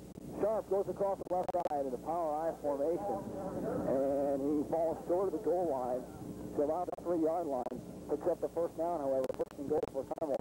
If you look at the Greyhound roster, every starter on defense is a senior, and they only have one starter on offense who's a senior. Now, Gunnarsson and Craig get a lot of time at receiver. Sharp gets a lot of time at tailback. Towner gets a lot of time at guard. But other than that, everybody's a senior for Carmel. Full house backfield for the Greyhounds. Grimm bursts forward, across the right side, touchdown once again. His 2nd touchdown of the night. 27-0 as the Greyhound lead. 3:35 left to play in the first half. That's Grimm 57, so we got 2 players now over 50 yards, and we just got 3:35 left to play in the first half. It's going to be hard telling what we say in the second half. Back to what we were talking about. We see, I'd say next year, maybe a player like Toby Holder come in, especially take maybe Mike Grimm. You don't want to say a position because not many runners like Grimm come along as the year goes. The Greyhounds are going to be set a little bit offensively. Dillon converts on the extra point. 28-0 is the Greyhound lead right now. Greyhounds, of course, every year always come up with the good teams, but I think this year they came back with more experience and more seniors, definitely such a senior dominating team. In fact, I was talking with Coach Belden on my show Sports this past week after the show, and I asked him about all the seniors on the team. He says it's great this year to have all the seniors, but he admitted, he said next year is going to be a real task for us to rebuild. And everyone who knows the Carmel Greyhound program is confident that we'll rebuild, but this will be a real task. He's losing a lot of seniors and a lot of very good seniors. Especially both defensive and offensive line are definitely not going to be close to as strong as they are this year. This might be one of the best defensive teams we've seen come to the state in quite some time. Probably one of the better teams in Carmel's defensive line. Dillon has another short kick, fielded by Miles at the 15, cuts back to 25, the 30, and trips it right there, won't get any farther. Matt Sarno went on the stop for the Greyhounds along with Alan Kozlowski. Broad Ripple will take over 1st and 10. I want to mention something about Miles. He's been out the past 6 weeks, and we see his play was a little bit hurt, did not get a positive yardage until after about 6 carries. They picked up a gain of 7 there, had a pretty good run back. Maybe Miles is maybe shaking off his illness and trying to get back into the groove of things. Maybe even come out the second half here a little more explosive. The Rockets trailing right now 28-0 to the Greyhounds. 3:12 left to play. Greyhounds showing a little bit of blitz with Tom Moore. Strong safety line up on the right side. Reverse play. Raby, the back goes in motion to the right and is wrapped down by Torosos and dragged down. Chris Torosos, and 6'2", 220 pounds, took Robert Raby, a flanker, 5'5", 140 pounds, sent him at the line of scrimmage, which is the 30-yard line, and just pushed him and drove him back to the 20. They'll give him his forward progress. 2nd and 11 will be the situation. That was almost funny. It wasn't almost funny, it was. Again, mentioning DeRosa, Matt Elliott made the quote, if we let him, he'd probably do severe damage to other high school players on the field. He's almost 400 pounds, just one ox for the Greyhounds. A draw to Miles this time. Doesn't get anything. Tripped up in the backfield by David Moore, I believe, is the first one in there for the Greyhounds. He lost a yard to bring up a 3rd and 12 situation. Now for Carmel, great penetration by the Carmel defense, but you have to say this, the Greyhounds know that basically all the Rockets can do is run it on the ground, so they can key on that. Oh, yeah, it's going to be absurd for them to go upstairs at all, and they're never going to be sending more than one, maybe 2 players out, so you're only going to have to really drop back 2 people in the secondary tonight. Allison lines up in the slot back position with backs in the I formation. The option to the left. Lee decides to keep it picked up by Rasky and stopped at his own 31-yard line along with Hagan and David Moore once again on the top of the ground. Bring up a 4th and 9 situation for Broad Ripple. I want to mention something here, John. Broad Ripple just now got back into the positive yardage for the night. They have 3 yards positive here in the first half. Minute 18 left to go. They're hunting the ball off the way. Also, when they say to me, I said 10 yards picked up on 2 plays where he kept himself. That time, it wasn't to be. The Greyhounds keyed on, or kind of watched for him and took him down. Didn't let him have more than maybe a yard or 2 on the play. Allison standing back at the 18-yard line for Broad Ripple. It's a fake. Brady gets it to the 35, to the 40. He picks up the first down and out of bounds to the 43-yard line. Brady was one of the up back in the punt formation, one of the short men. He received the pitch and he got one blocker on the left side, and he's quick. He was able to pick up the first down, got out to the Broad Ripple 44-yard line. 1st and 10. 51 seconds left to play in the first half. I'll tell you, I was really liking me, Coach John Haynes of the Broad Ripple Rockets. He has really shown him some trick plays, and they have that all night long, except for maybe once. The Broad Ripple also showing some best on defense, too. Greyhounds showing blitz, and they do. Lee pitches it back to Miles on the option. Trying to get around the corner. Wrapped down by DeRosos. Loss of yards. They have lost only 1. Good play by DeRosos. An excellent pursuit as Miles tried to get around the right hand. And you think of Broad Ripple and their actual physical standings against the Greyhounds. They have to try things like a quarterback draw, a quarterback keeper, fake punt even, especially when you're down 28-0. They are a very limited offensive team. You might want to say their quarterback can't throw a lot. He doesn't. Probably also doesn't get much protection, so it's to coincide their limited offense. The first this time to Ravy. He's wrapped down by Lasky this time. John Coleman was also in on the stop. A loss of about 5 that time. Ravy, the slot back, lined up on the right side. That will wind down the clock for the end of the first half. The Greyhounds will go into the locker room with a 28-0 halftime lead. As the Greyhounds run back in the locker room, we'll take it down to Greg Griffiths on the Greyhound sideline. Well, John, nothing much on the standpoint of injuries happening in the first half. John Daly, who did start the ball game, was taken out towards the end of the second half. Tom Moore putting in. We don't know if we'll see Tom in the second half or not. The only major injuries have to be to the egos of the Broad Ripple Rockets. They came out here to play a football game, and they've not been able to make much progress. The offense has been running the ball a lot. Just mostly it's been horizontal running. They have not been able to go north-south in this football field. Excellent pursuit so far by the Greyhound defense and great blocking by the Greyhound offense, giving the Greyhounds a 28-0 lead at halftime. Can't help but think there'll be more of the same in the second half. Back up to you, John. Well, we're going to break away right now from the action for a 60-second WHJE booster timeout with the Greyhounds on top, 28-0 at halftime. You're listening to WHJE, the voice of the Carmel Greyhounds. Tonight's sports telecast is being brought to you by contributions supplied by the Touch of Class Limousine Service. Touch of Class is a family-owned and operated limousine service, available 24 hours a day, 7 days a week. Our distinctive vehicles are immaculate, and our chauffeurs are courteous and capable.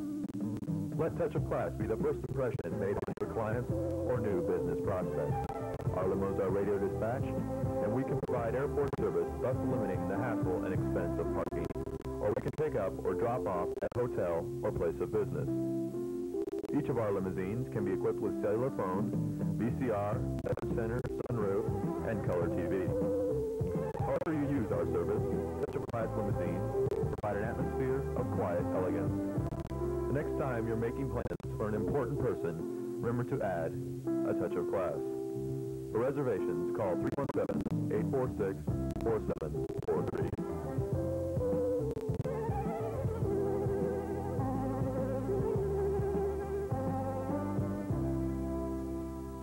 Dominated the line of scrimmage. Can you give us any quick statistics here? first half. I know we had 2 runners over 50 yards in the first half individually for the Greyhounds. Those 2 runners being Mike Sharp on 5 carries has 66 yards along with 2 touchdowns. Mike Graham also at 2 touchdowns, 57 yards on 9 carries.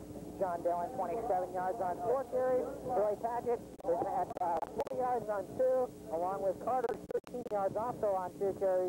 For Broad Ripple, the only person, or 2 people rather, in a positive yardage situation is the quarterback. Lee has 13 yards on 3 carries.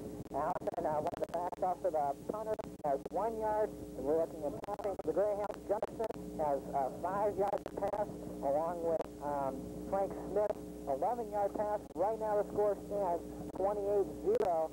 Also want to add John Dillon has not missed a kick so far. That boosts his average up to 24 out of 26.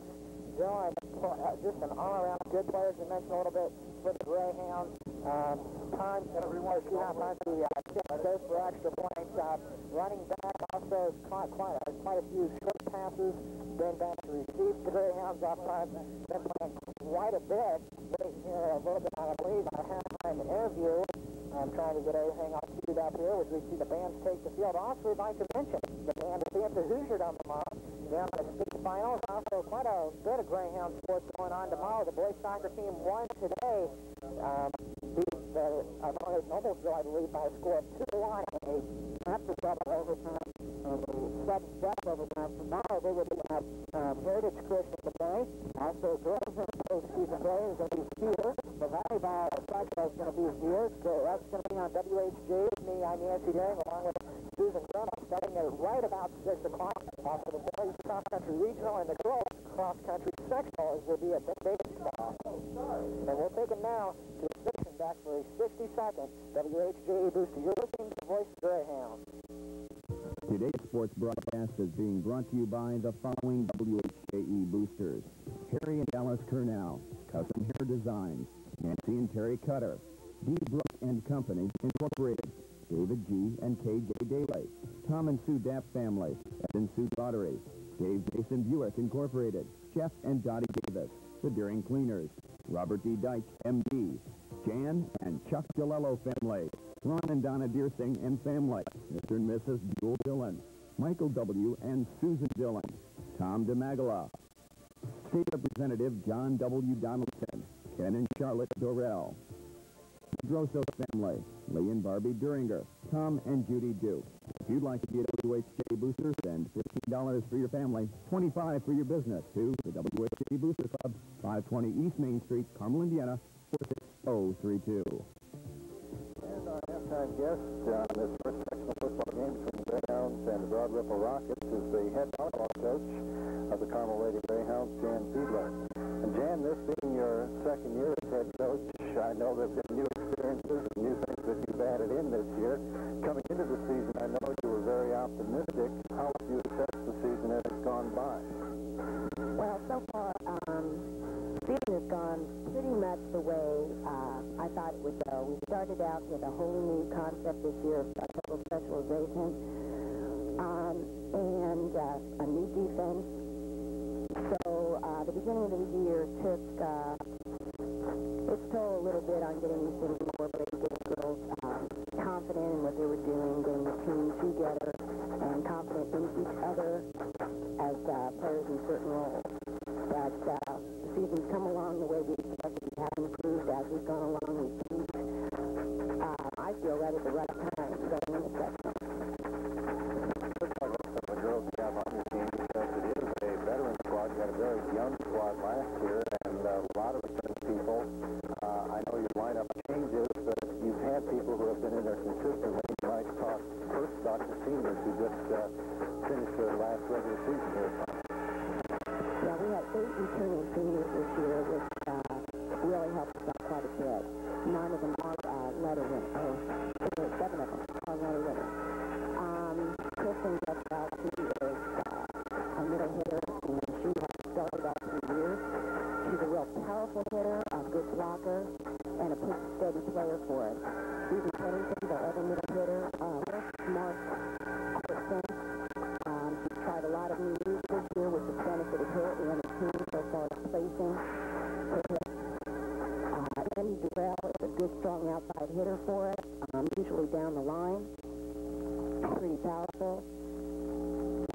Panther is one of our back row players specializing this year. Serving very, very powerful. Back row spikes for her coming on. Chris Atkins is the back row player, very steady. Good server for us. Steady, consistent. And her back row spikes are coming on too. Shelley Wilson had multiple roles for us. She started out back row for us and serving. She's also done weak side hitting for us. She's been in a couple of times middle hitting. Blocking's pretty steady, and her hit is pretty strong too. We have senior setters this year also. Mandy Martin, a returning setter from last year, and Kirsten Swanson, who set forth at the JV level and has done an excellent job coming up and serving and setting for us at the varsity level. Both girls are diversified in their sets, from back set, jump set, and we've run a lot of plays off of these diversified sets. I know one of the things you wanted to do this year was improve on last year's record. Where do you stand on that right now going into the tournament? Last year we went into the sectionals with a 14-16 record. This year we're going into the sectionals with a 21-10 record, which is a definite improvement over last year, especially coming in with, I think we have 8 straight wins in a row. So the momentum's on our side. The girls are real confident about sectionals and have them play for each game. And hopefully if we come through and play up to our potential both physically and mentally, we'll be there. If you look at the sectional as a whole and coming in, I think probably the favorite has to be Noblesville, even though the tradition is on Carmel's side in that the Greyhounds lost the sectional only once in the history of the girls volleyball program since it's been sanctioned by the IHSAA. But Noblesville is the Olympic Conference champion, and they have beaten the Greyhounds twice. So everybody on the outside, at least, saying that the Millers are the favorites coming in, including a bye into Saturday night's semifinals. Well, I think going in supposedly as the underdog is to our advantage. We also have an advantage that we're going to be playing 2 games in a row. So the momentum's going to be there on our side. Noble still has to play the first game Saturday night, and they have to lay off and watch us play. And that, I think, is a definite advantage to our point. Noblesville has a super player in Chrissy Davis, but we feel that we can control her. The first time we met him this season, we went 3 games with them. We lost the first one and won the second one. And in the second game, we did control her. Third game, I went to a 13-15 loss, but in that game, we also, I think, effectively controlled her. We're going to try and do that again if we get to, and if and when we get to the final game. We have some things and some scouting that we've done on her to weak points, and we're going to try and take advantage of that. As you look at the season, you've played a lot of tough competition. That's one of the hardest schedules, I think, that any team around will play, because you play most of the teams in the top 10 at one time or another throughout the season. Do you feel that this has prepared your team for tournament competition? Oh, yeah, I like the schedule we play. It shows us exactly where we need to get to in order to go beyond the regular season. And having them at the beginning of the season gives us all that much more time to prepare. So we know we play Muncie Burris like the 3rd, 4th game of the season. We see what level they're at, and we know we have to play up to that at least because they're usually the 1 or 2 in the state. We play Clinton Prairie early in the season. They're ranked 5th this year. Pendleton Heights, we played early in the season, and we went 13, 15, 14, 16, and we're ranked right now number 1. So it gives the girls, even though they are losses, it gives the girls the confidence that we can compete with them and stay with them. It's not a blowout when we play them. And as far as Clinton Prairie is concerned, we did lose to them in the beginning of the season, and we came back in the Lafayette Central Catholic Invitational and turned around and beat them in 3. The first game of that match was a 15-1 loss, but it was not indicative. The score was not indicative of the play. It was a lot of side outs, and it took quite a while to get that first game over with. And even though we did lose 15-1, we came back and won 15-6, 15-6. So that shows you that our girls are now at the point where they know what it takes to fight back, and they don't give up, and they have full confidence in themselves as players and their teammates now. You mentioned that tournament, and that seemed to be the springboard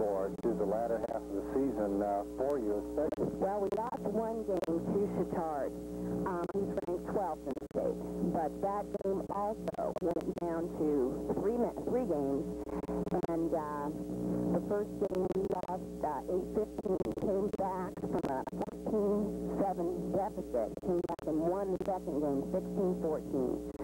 Third game went to a 16-18 loss, but it was the same type of play. We were ahead 7-1. They tied up at 7-7. They went ahead 14-7. We went back and tied them 14-14, and then back and forth until, you know, the final loss. But that shows, again, our girls are willing to fight for what they want.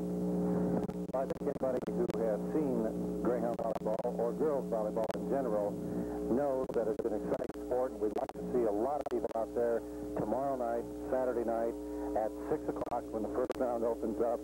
I know that they would be pleased with the excitement, and we'd like to see a lot of blue and gold there Saturday night.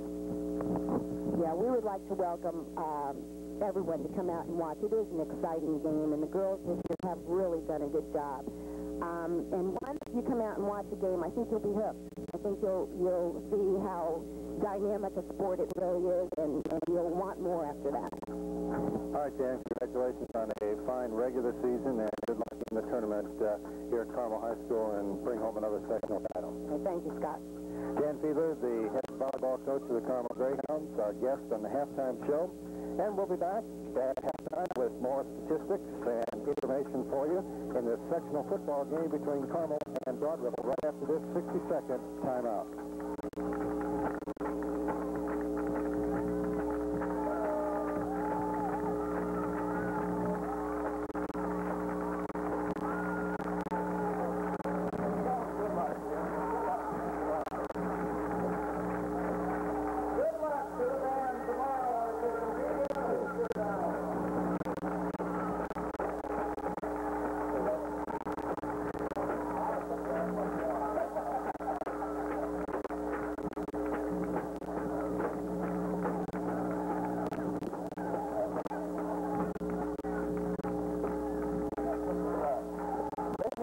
Back here at Carmel High School alongside of me, John Griffin. The Greyhounds just popped ahead, 28-0 lead.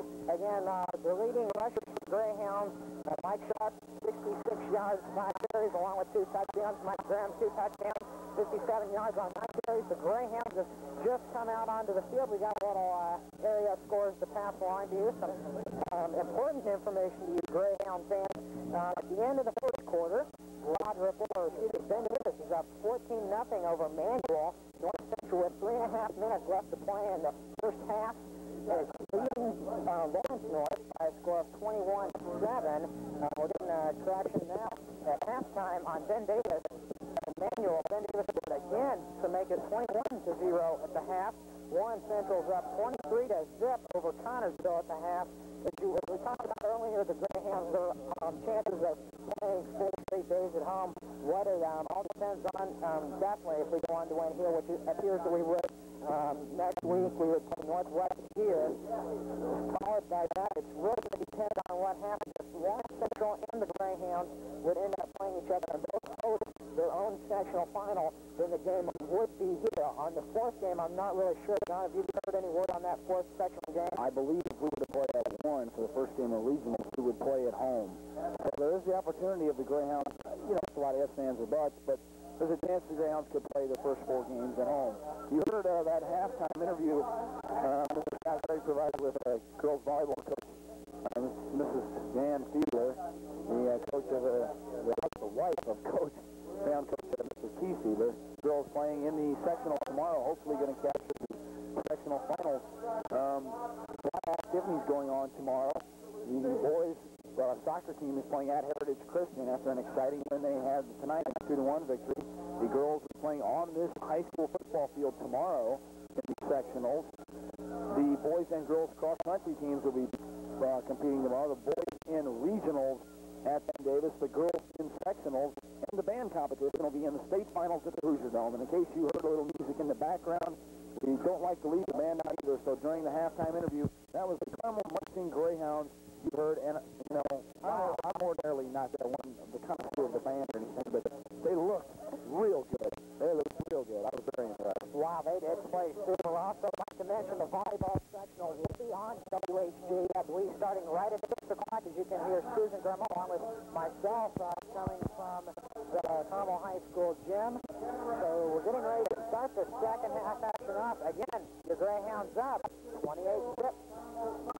Deep to receive for the Greyhounds this time is John Jones. David Lewis and Tom Moore are also back to receive. We're getting set for the third period of play, ready for the kickoff to start off the second half. And to do the kicking duties right now for Ben Davis is for Broad Ripple, number 77, Rooney, a 6-foot, 245-pound senior. And he's a big one. He approaches it and kicks it short, fielded by Moore at his 22, bobbles it. Now comes up to the 25, the 27, and stops right there by 5 or 6 players for the Rockets. Good pursuit that time for Broad Ripple as they charge out onto the field. Greyhound offense now is ready to take over 1st and 10 at their own 27. One place I don't think I wanted to be at halftime would have been in the Broad Ripple locker room, being down by a score of 28-0, also having positive 16 yards in the first half, all of that coming on rushing, having to brag about on their half, also having to kick off to the Greyhounds to start on the second half. It's like digging your hole even deeper. Grady Gunderson and Smith are the receivers to the right side. Back to the formation. Counter to Grimm. Across the 35 and ripped down right there at the 36-yard line. Good tackle that time by Darrell Hollingsworth for the Rockets. But he picked up 5 yards for 2nd and 5 now for Carmel. Hollingsworth kind of got a double-leg takedown on Mike Grimm. Tonight's sports telecast is being brought to you by contributions supplied by the Touch of Class Limousine Service. Touch of Class is a family-owned and operated limousine service, available 24 hours a day, 7 days a week. Our distinctive vehicles are immaculate, and our chauffeurs are courteous and capable. Let Touch of Class be the first impression made on your client or new business prospect. Our limos are radio dispatched, and we can provide airport service, thus limiting the hassle and expense of parking. Or we can pick up or drop off at a hotel or place of business. Each of our limousines can be equipped with cellular phones, VCR, beverage center, sunroof, and color TV. However you use our service, Touch of Class limousines provide an atmosphere of quiet elegance. The next time you're making plans for an important person, remember to add a Touch of Class. For reservations, call 317-846-4743.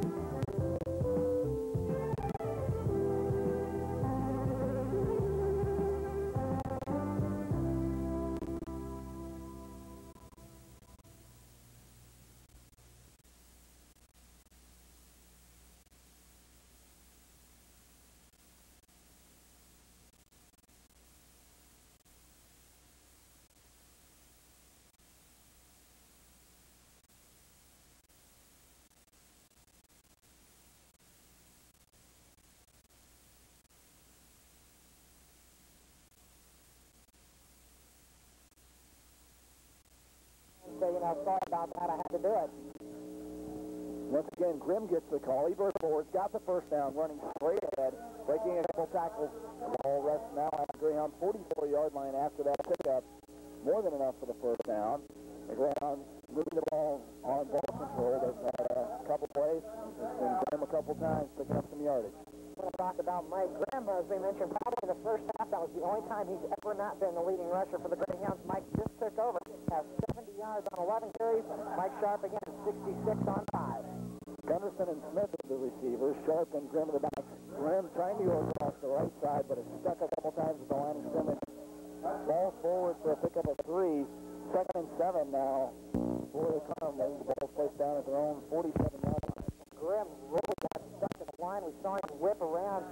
Surprised he didn't come off the field with a whiplash. Just got stuck hard almost as if Broderick was on that time tonight. Looks like really is starting to get together a little bit. Maybe starting to hit the hands a little.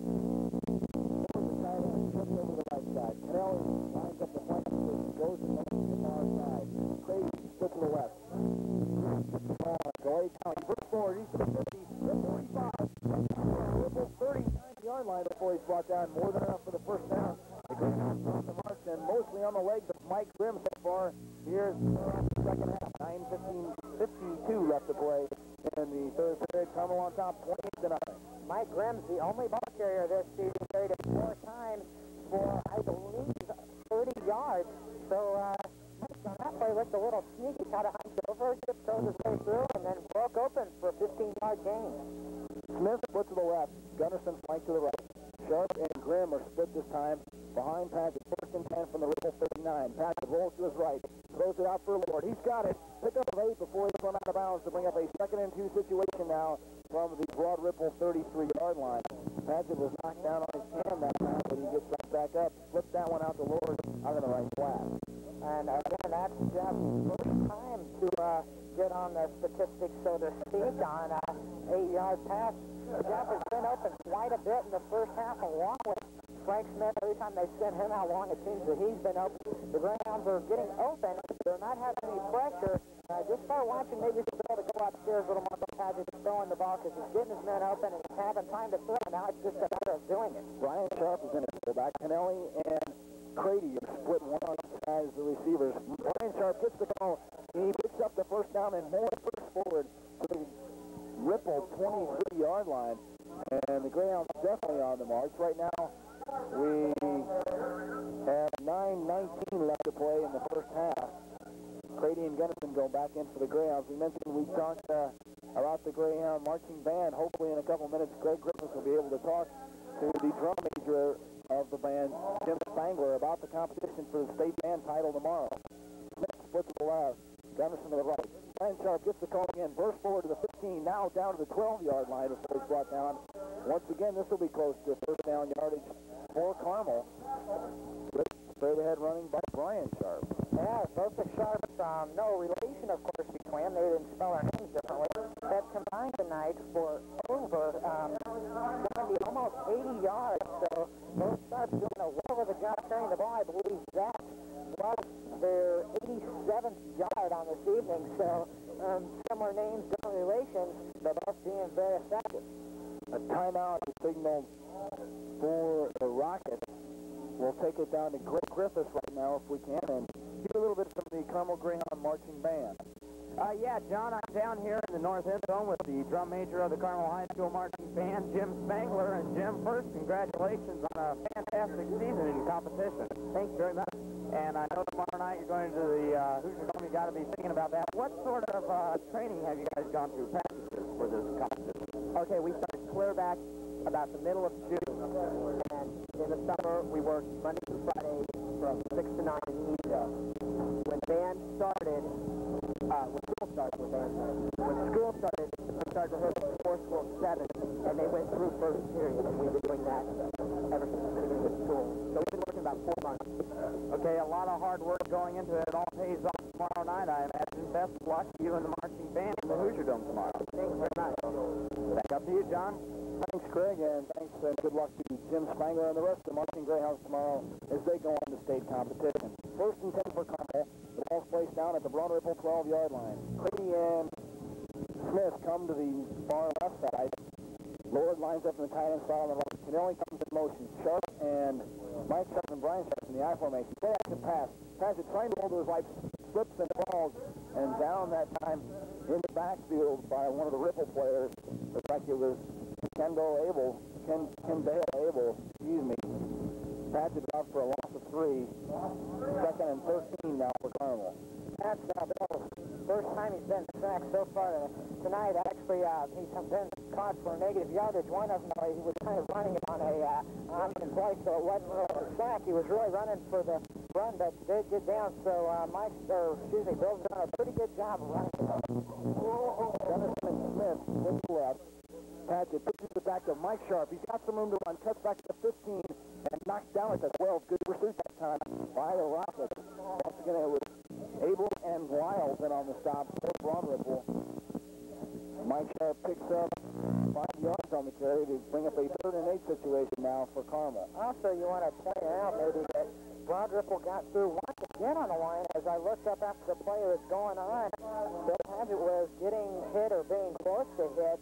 So the front line needs to tighten up, maybe just a little bit, get their concentration back, and try to keep some protection for that. Kennelly and Crady flying to the far right side. Black cross here. Once again, we see the penalty. Kennelly's right toss before the play even goes off. This one looks like it might go against the Greyhounds, however. We haven't got an official signal. And against Broad Ripple this time, however. That's the fourth time they've been called for encroachment as lining up in the neutral zone.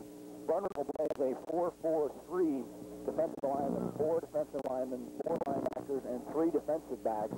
And they like to blitz a lot, trying to cause some havoc for the Greyhounds. That gives the Greyhounds now a 3rd and 4 situation. Now the ball rests on the Ripple 7-yard line. Carmel comes in with a power I formation to the right. Grimm and Carter the up backs. Mike Sharp, the deep back. Rocky Moore to the 2 tight ends. Mike Sharp burst forward across the right side, trying to get in the end zone. Touchdown, Carmel. Great individual effort by Mike Sharp. His 3rd touchdown of the night. Well, Mr. Sharp and Mike Grimm are having their battle and trying to see who's going to make it to 100 yards first tonight, who can score the most touchdowns. That was Sharp's 3rd touchdown of the night. Grimm has 2, both of them over 70 yards, so the Greyhounds having a heck of a running job tonight. Well, right now I'd like to take it down to Greg Griffiths. He's standing alongside Bruce Gordon. Greg, could Bruce give us any word? He's the trainer at Carmel High School on the injury status of John Daly and, of course, Toby Cole, the backup fullback for the Greyhounds. Well, I have been talking to Bruce Gordon, John, and we were talking basically about Bill Padgett's arm. Yancey has mentioned several times that Bill Padgett's arm has been bothering him, and it is hurting him in the left shoulder. And according to trainer Bruce Gordon, he believes that Bill might have been hit, perhaps in the game against Ben Davies, perhaps even earlier than that, and may have bruised something inside that shoulder. However, as shown tonight, it has not hindered his performance that terribly, and he is continuing to start the quarterback position for the Greyhounds. Well, we'll keep in touch with you, Greg. Thanks for the report, and we'll try and keep everything else updated on the injury status for the Greyhounds. The conversion by Dillon was no good. It was wide to the left, so he'll kick off now. Deep to receive it for the Rockets is Charles Miles once again standing at his own 5-yard line. Something I want to mention here, the Greyhounds have had 15 yards penalties going against them, that being 1 penalty on the first play of the game. The Greyhounds are really concentrating, especially on that first line, and have been playing pretty good, not making stupid mistakes. Short kick this time, fielded at the 17-yard line and brought up to the 30-yard line. David Lewis making the stop for the Greyhounds, bringing down one of the Rocket players. That's where Broad Ripple will take over 1st and 10 on their own 30-yard line. 7:13 left to play in the 3rd period. 34-0 is the Greyhound lead. I has often thought about, especially last mile, about Dillon's kicking. It seems to Matt Elliott and Brett Bullock also seem to be a little stronger kickers and getting the ball a little longer, but we see Dillon as such kind of a finesse kicker. Very good placement of where he puts his kicks. Slot back formation to the right this time for the Rockets. Pitch back to Miles, the tailback that bounces to him. He somehow is able to recover it. Loss of about 5 yards, however, on the play for the Rockets. And in quarterback is Kenny Clay, a 5'10", 160-pound junior for the Rockets. One thing I think you mentioned getting back to the kicking game, the backup kicker on extra points for the Rams is Mark Levide, a junior, and he's also a soccer-style kicker. So, I guess, you're probably right when you say they look for more finesse and accuracy on field goals, whereas they look for strength sometimes. Matt Elliott and Ben Bullock as backup It's really kind of surprising that neither of them have gotten the starting job. It might be hard for Elliott because of having to play so much, though. He's trying to get around there out to the left side. He can't get around the pursuit of the Greyhounds, which is excellent. 5 or 6 blue jerseys are around him as the 5'5" running back is trying to dodge his way around. And Neil Glaze finally brings it out of bounds on the far right side. Loss of 3 yards to bring up a 3rd and 18 situation for the Rockets. And the Carmel Greyhounds are trying to get the crowd into it, but when on top 34-0, the crowd is just kind of stagnant right now. It can get a little, not boring, but a little redundant after a while. You keep holding the team close to the end zone. They punt it out to the 50-yard line and knock it back. We do see the student section, though, is still fired up, standing up, really trying to root this team on. They're looking for a 50-point game tonight by the Greyhounds. Greyhounds line up in their 5-2-4 defensive alignment. Clay drops it back to pass. Heavy pressure by DeRosa. Throws it on the flat, intends for Clay. Overthrows him. John Daly out there on the coverage for the Greyhounds. Bring up a 4th down situation for Broad Ripple. Allison comes in to kick for the Rockets. Dillon drops back deep to receive for Carmel. One thing I want to mention, I just noticed DeRosos, as we said, it's been all over the field tonight, getting some great coverage on the quarterback. Barry got in very good, but didn't have a block. He was just a little slow in getting in, but he was still there, and he kind of hung his head and shook as if he was upset that he didn't get the sack. But that's the one thing I think that any coach will say is that the players got to keep playing hard in games like this. We'll get back to that in a second. Allison gets a good snap. A high kick off to the right side, fielded by Dillon. No fair catch. Avoids one Rocket man, and returns it 5 yards to midfield. There's a scuffle on the field right now. Double Broad Ripple players, and Grosos is staying intense. He's very upset, not only with himself, but big time with a couple Broad Ripple players. They both, no flag is tossed in the area, so both players return to their respective benches. I think it's important that the players keep their intensity in a game like this. I think that the Ripple players were messing with the wrong man. Chris DeRosso, the strongest and probably fastest man maybe ever at Carmel High School. Definitely the fastest and probably within the top 5 on strongest, so not somebody to mess with. Harrington in quarterback now for the Greyhounds. 1st and 10 from midfield. He gets it to Mike Grimm, or excuse me, Brian Sharp going across the left side. He may have picked up one. Bring up a 2nd and 9 situation. Harrington, another junior for the Greyhounds. He stands at 6'1", 168 pounds. He gets most of his action at the JV level, but that season just ended this past Monday. Smith and Gunnison go to the far right. Bullard, the tight end, lines up on the left. Brian Sharp and Pat Carter are the backs. Brian Sharp gets the call. Bursting straight up the middle, flags in the air. He squirmed his way forward for 3 yards, but we'll have to wait and see about the penalty. Something that really surprises me this early putting in taking out Bill Patch, putting in Pete Harrington. There is only 5:07 left to play in the 3rd quarter. Might be Bill's longest score. I kind of thought that maybe leave Bill in and let him throw a little more, but as we mentioned, we don't want to have an injury or anything to your starting quarterback, especially with the experience Bill has from last year's sectional, also all regular season. Maybe they're going to bring in Pete Harrington and let him get used to maybe a little bit of the throwing. Motion against Carmel has declined to bring up a 3rd and 8 situation. They'll have to move the ball back to the original line of scrimmage. Now they're going to move into a 3rd and 6 situation, excuse me. I think there's just, Padgett's arm is obviously a little sore, and they don't want to take a chance on him aggravating it. Brocky is now in at tight end. Crady and Canelli are the receivers to the right side. Harrington, play action pass, rolls to his right. Throws intended for Brian Sharp, in and out of the hands. It would have been good for a 1st down. Harrington threw a strike to Sharp. He couldn't hold on to it, so it'll bring up a 4th down situation for Carmel. I think that's just the case. There's nothing serious for Bill. They just don't want to take the chance. And you'll probably see a lot of players for the Greyhounds who've had nagging injuries like Belden, Dillon.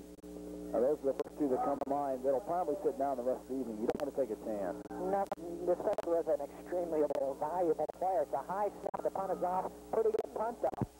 Jason Brocky does an excellent job on a high snap, and there's a winner level punt inside the 10-yard line down to the 9. I tell you, Jason Brocky tests out very high on all the skills tests for the Greyhounds. They have agility tests for strength, speed, quickness, and I forget the other one, something else.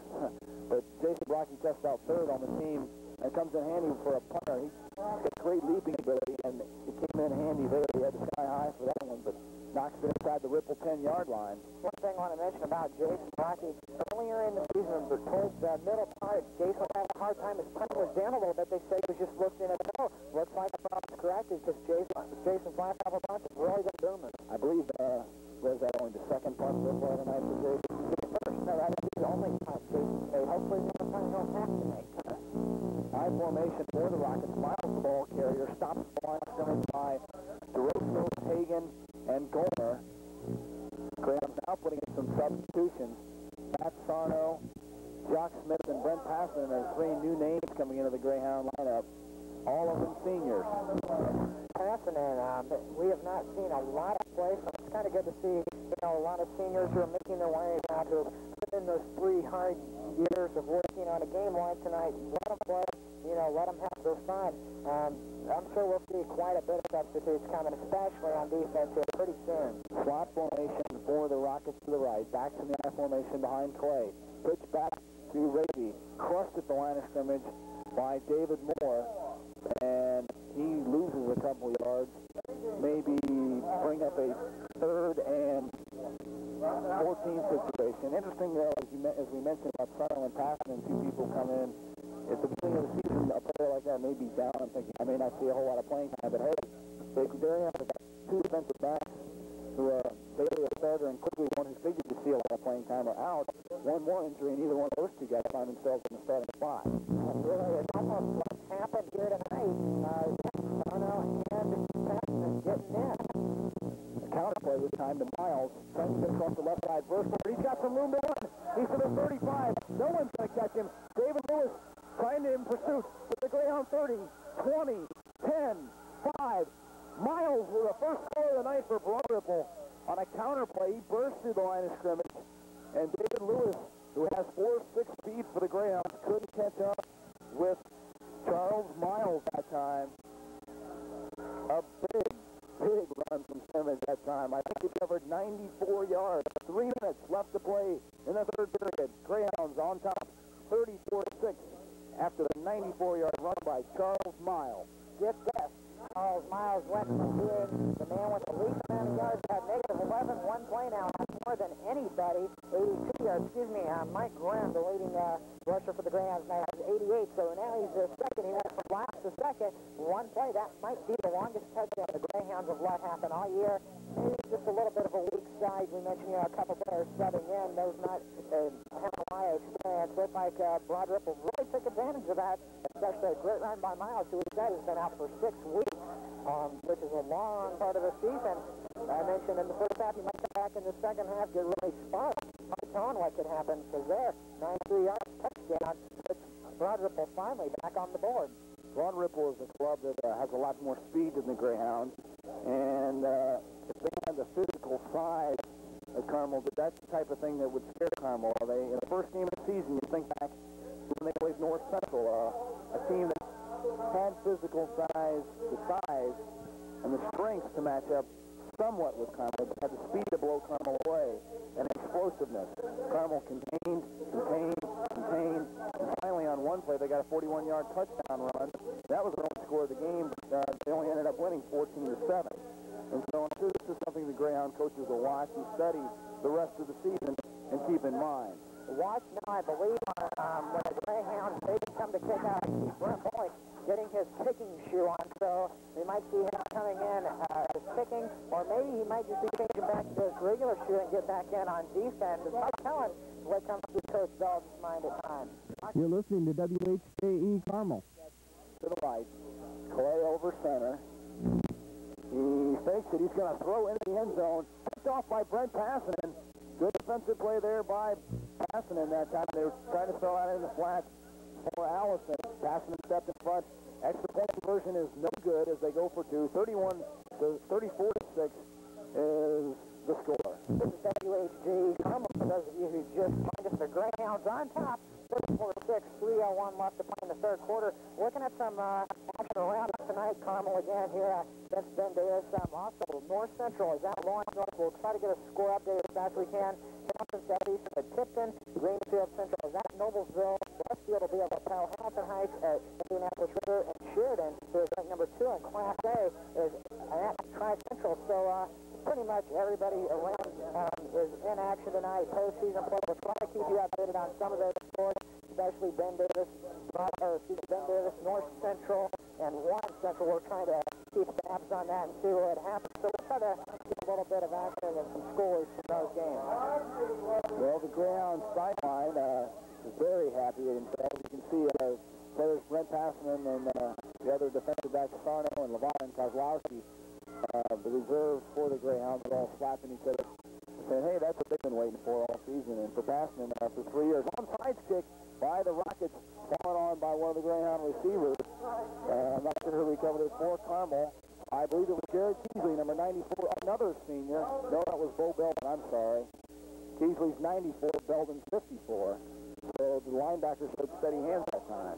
One question in my mind is backup running back Toby Cole is not even dressed tonight. Maybe we could get Greg Griffiths to talk to trainer Bruce Wood and see what the word is on Cole. Roy Power back We saw them do all JV action. Cole, by the way, just took time out, so we have a little bit of time to talk.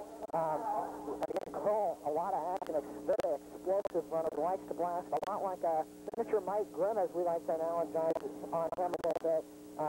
Again, kind of a Jim McMahon type character. You see him walking in the halls with has on his shorts, you know, even if it's 30 degrees outside, you know, wearing a hat or something. Really kind of a fun-loving type character. Sharp and Cole, if you had to predict right now, would be the starting backfield for the Greyhounds next year. But a lot of things can happen. To fill the shoes of Mike Grimm would be difficult, but Toby Cole has shown promise at the JV level this year. As you mentioned, he's a stocky little guy. He's built like a fireplace. He's about 5, I think where he stands, 5'8", and 5'9", and 200 pounds. So he's well built, even though he's not that big. 1st and 10 for Carmel. Their own 49-yard line. Harrington gives it to Mike Sharp. He fumbles the ball, recovered by the Rockets. But there's a flag down on the play. We'll have to wait and see who it goes against. We haven't got an official signal. The Greyhounds defense, however, does try back onto the field. Motion against Carmel will be declined. So Broad Ripple will take over 1st and 10 from their own 44. Tell you what, you might see Coach Bell put a few more players back into the Greyhounds from varsity. They just got to start concentrating. We saw the first half the Greyhounds didn't have any yards penalized against them except for a 15-yarder on the first play. But so far they've really racked up a few where they've had declines. The Hounds just got to get back together and concentrate, pull together, and get tough. J.D. Harris quickly runs out on the field. 2 receivers split to the far right side. The quarterback keeper is trying at times, stuffed up by Belvin and Hagan that time. The 2 linebackers for the Greyhounds boxing up that hole as Clay tried to keep it, going straight up the middle. He may have picked up 2. They give him 3. 2nd and 7 now. The Rockets, 2:15 left to play in the 3rd period. You don't want to make any odd predictions like Broad Ripple coming back, doing 34-6, but they might start putting some points on the board because they do seem extremely sparked right now. Once again, it's the 2 receivers to the far right side. They give it to the first, back through up the middle, and I don't think he got anything. That was the fullback, Lyles, I believe, on the carry, and he didn't pick up anything. Stopped that time by Rasky. 3rd and 8 once again. Also, the Ripple Rockets are starting to send in a couple of their own subs. You know, the coach has to be realistic, thinking, well, you know, we're down. We only have the 4th quarter, about a minute and a half left in the 3rd quarter. We're down 34-6. Maybe he's trying to get a little bit of playing time for those seniors on their way out. Abel comes split to the far right side. Power I formation in the backfield. New quarterback Lee drops back to pass, floating a bomb downfield. Picked off by David Lewis. Jumps in front of it. He's to the 30 and the 40. Cuts back to midfield. He's got some room to run, and he's dragged down from behind at the Greyhound 43-yard line. Stopped by Brian Madden, the offensive tackle. David Lewis playing free safety, and that's the type of interception you expect to see a free safety make. Just cutting in front of the receiver deep that time. We're going to go down to Greg Griffiths on the sideline. I think he's got some news for us. Greg? Not much. Earlier you were commenting on the shape of Toby Colwell. He hurt his neck in practice earlier this week. We don't know how long the Greyhounds will be without his assets. He is wearing his jersey, but he will be sidelined for some while, it appears. Back up to you in the press box. Thanks, Greg. Harrington over center. Smith and Gunnarsson, the receiver. Smith to the right, Gunnarsson to the left. Back in the I formation. Quick pitch back to Mike Sharp. Gets on the left end, cuts it back up. Burst forward to the midfield. Trying to pull his way forward, close to a 1st down.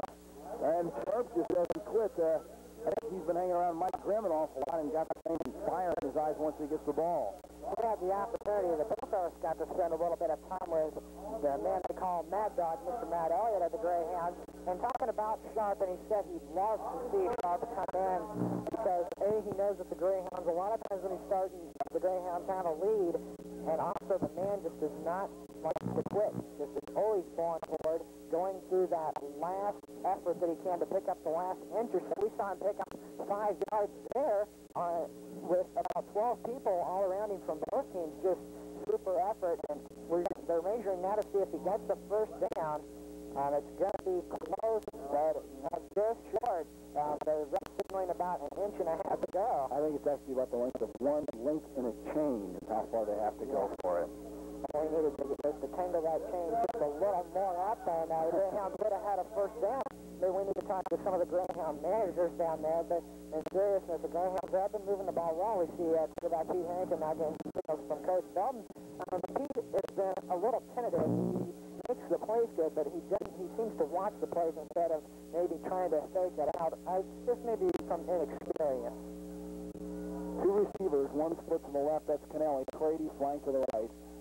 Sharp, Grimm and Sharp in the I formation. Second and inches for Carmel. Harrington gives it to Brian Sharp, the fullback.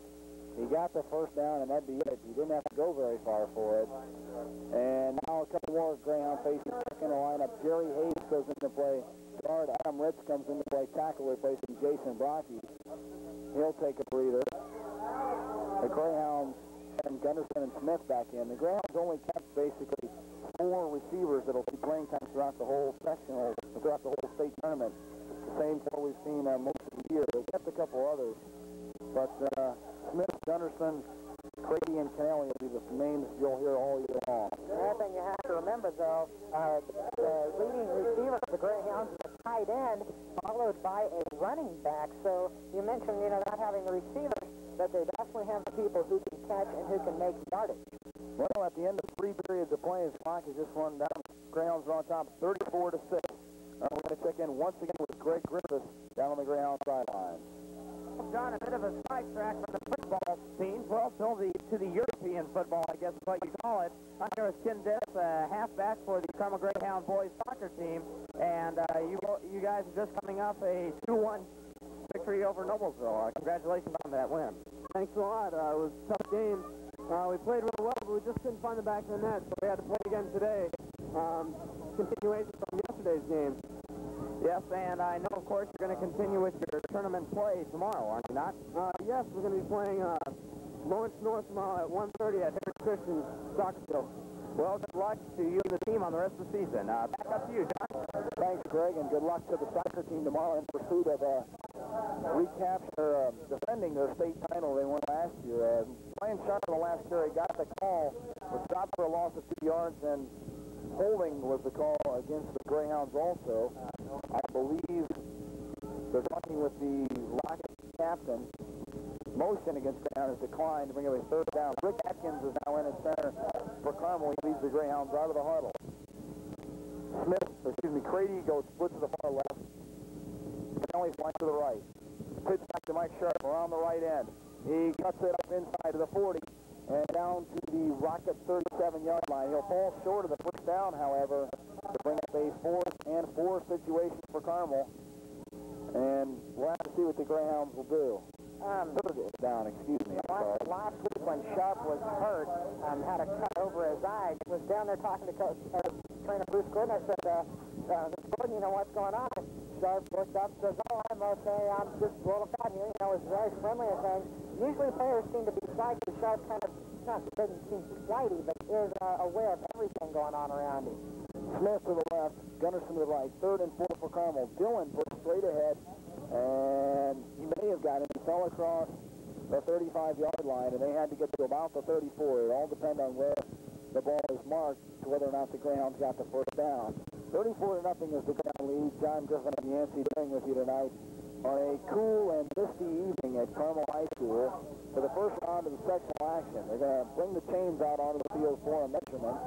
11 minutes left to play in the ball game. Kind of hard to tell if it's a misplay. The box at Carmel High School are built kind of down a valley at the football field. In the press box, we have a window that's kind of reflecting light, so we really can't tell if it's a miss or a spot. We're going to have to see how the Hounds are doing. It appears that they did get a first down. Bill Paget. School football regionals, 2-time defending 5A state champion Warren Central out of here. Beaten tonight by Carmel. Carmel coaches on the sidelines for their home game today. First quarter, Bill Paget, the quarterback, keeper to the Warren Central 23.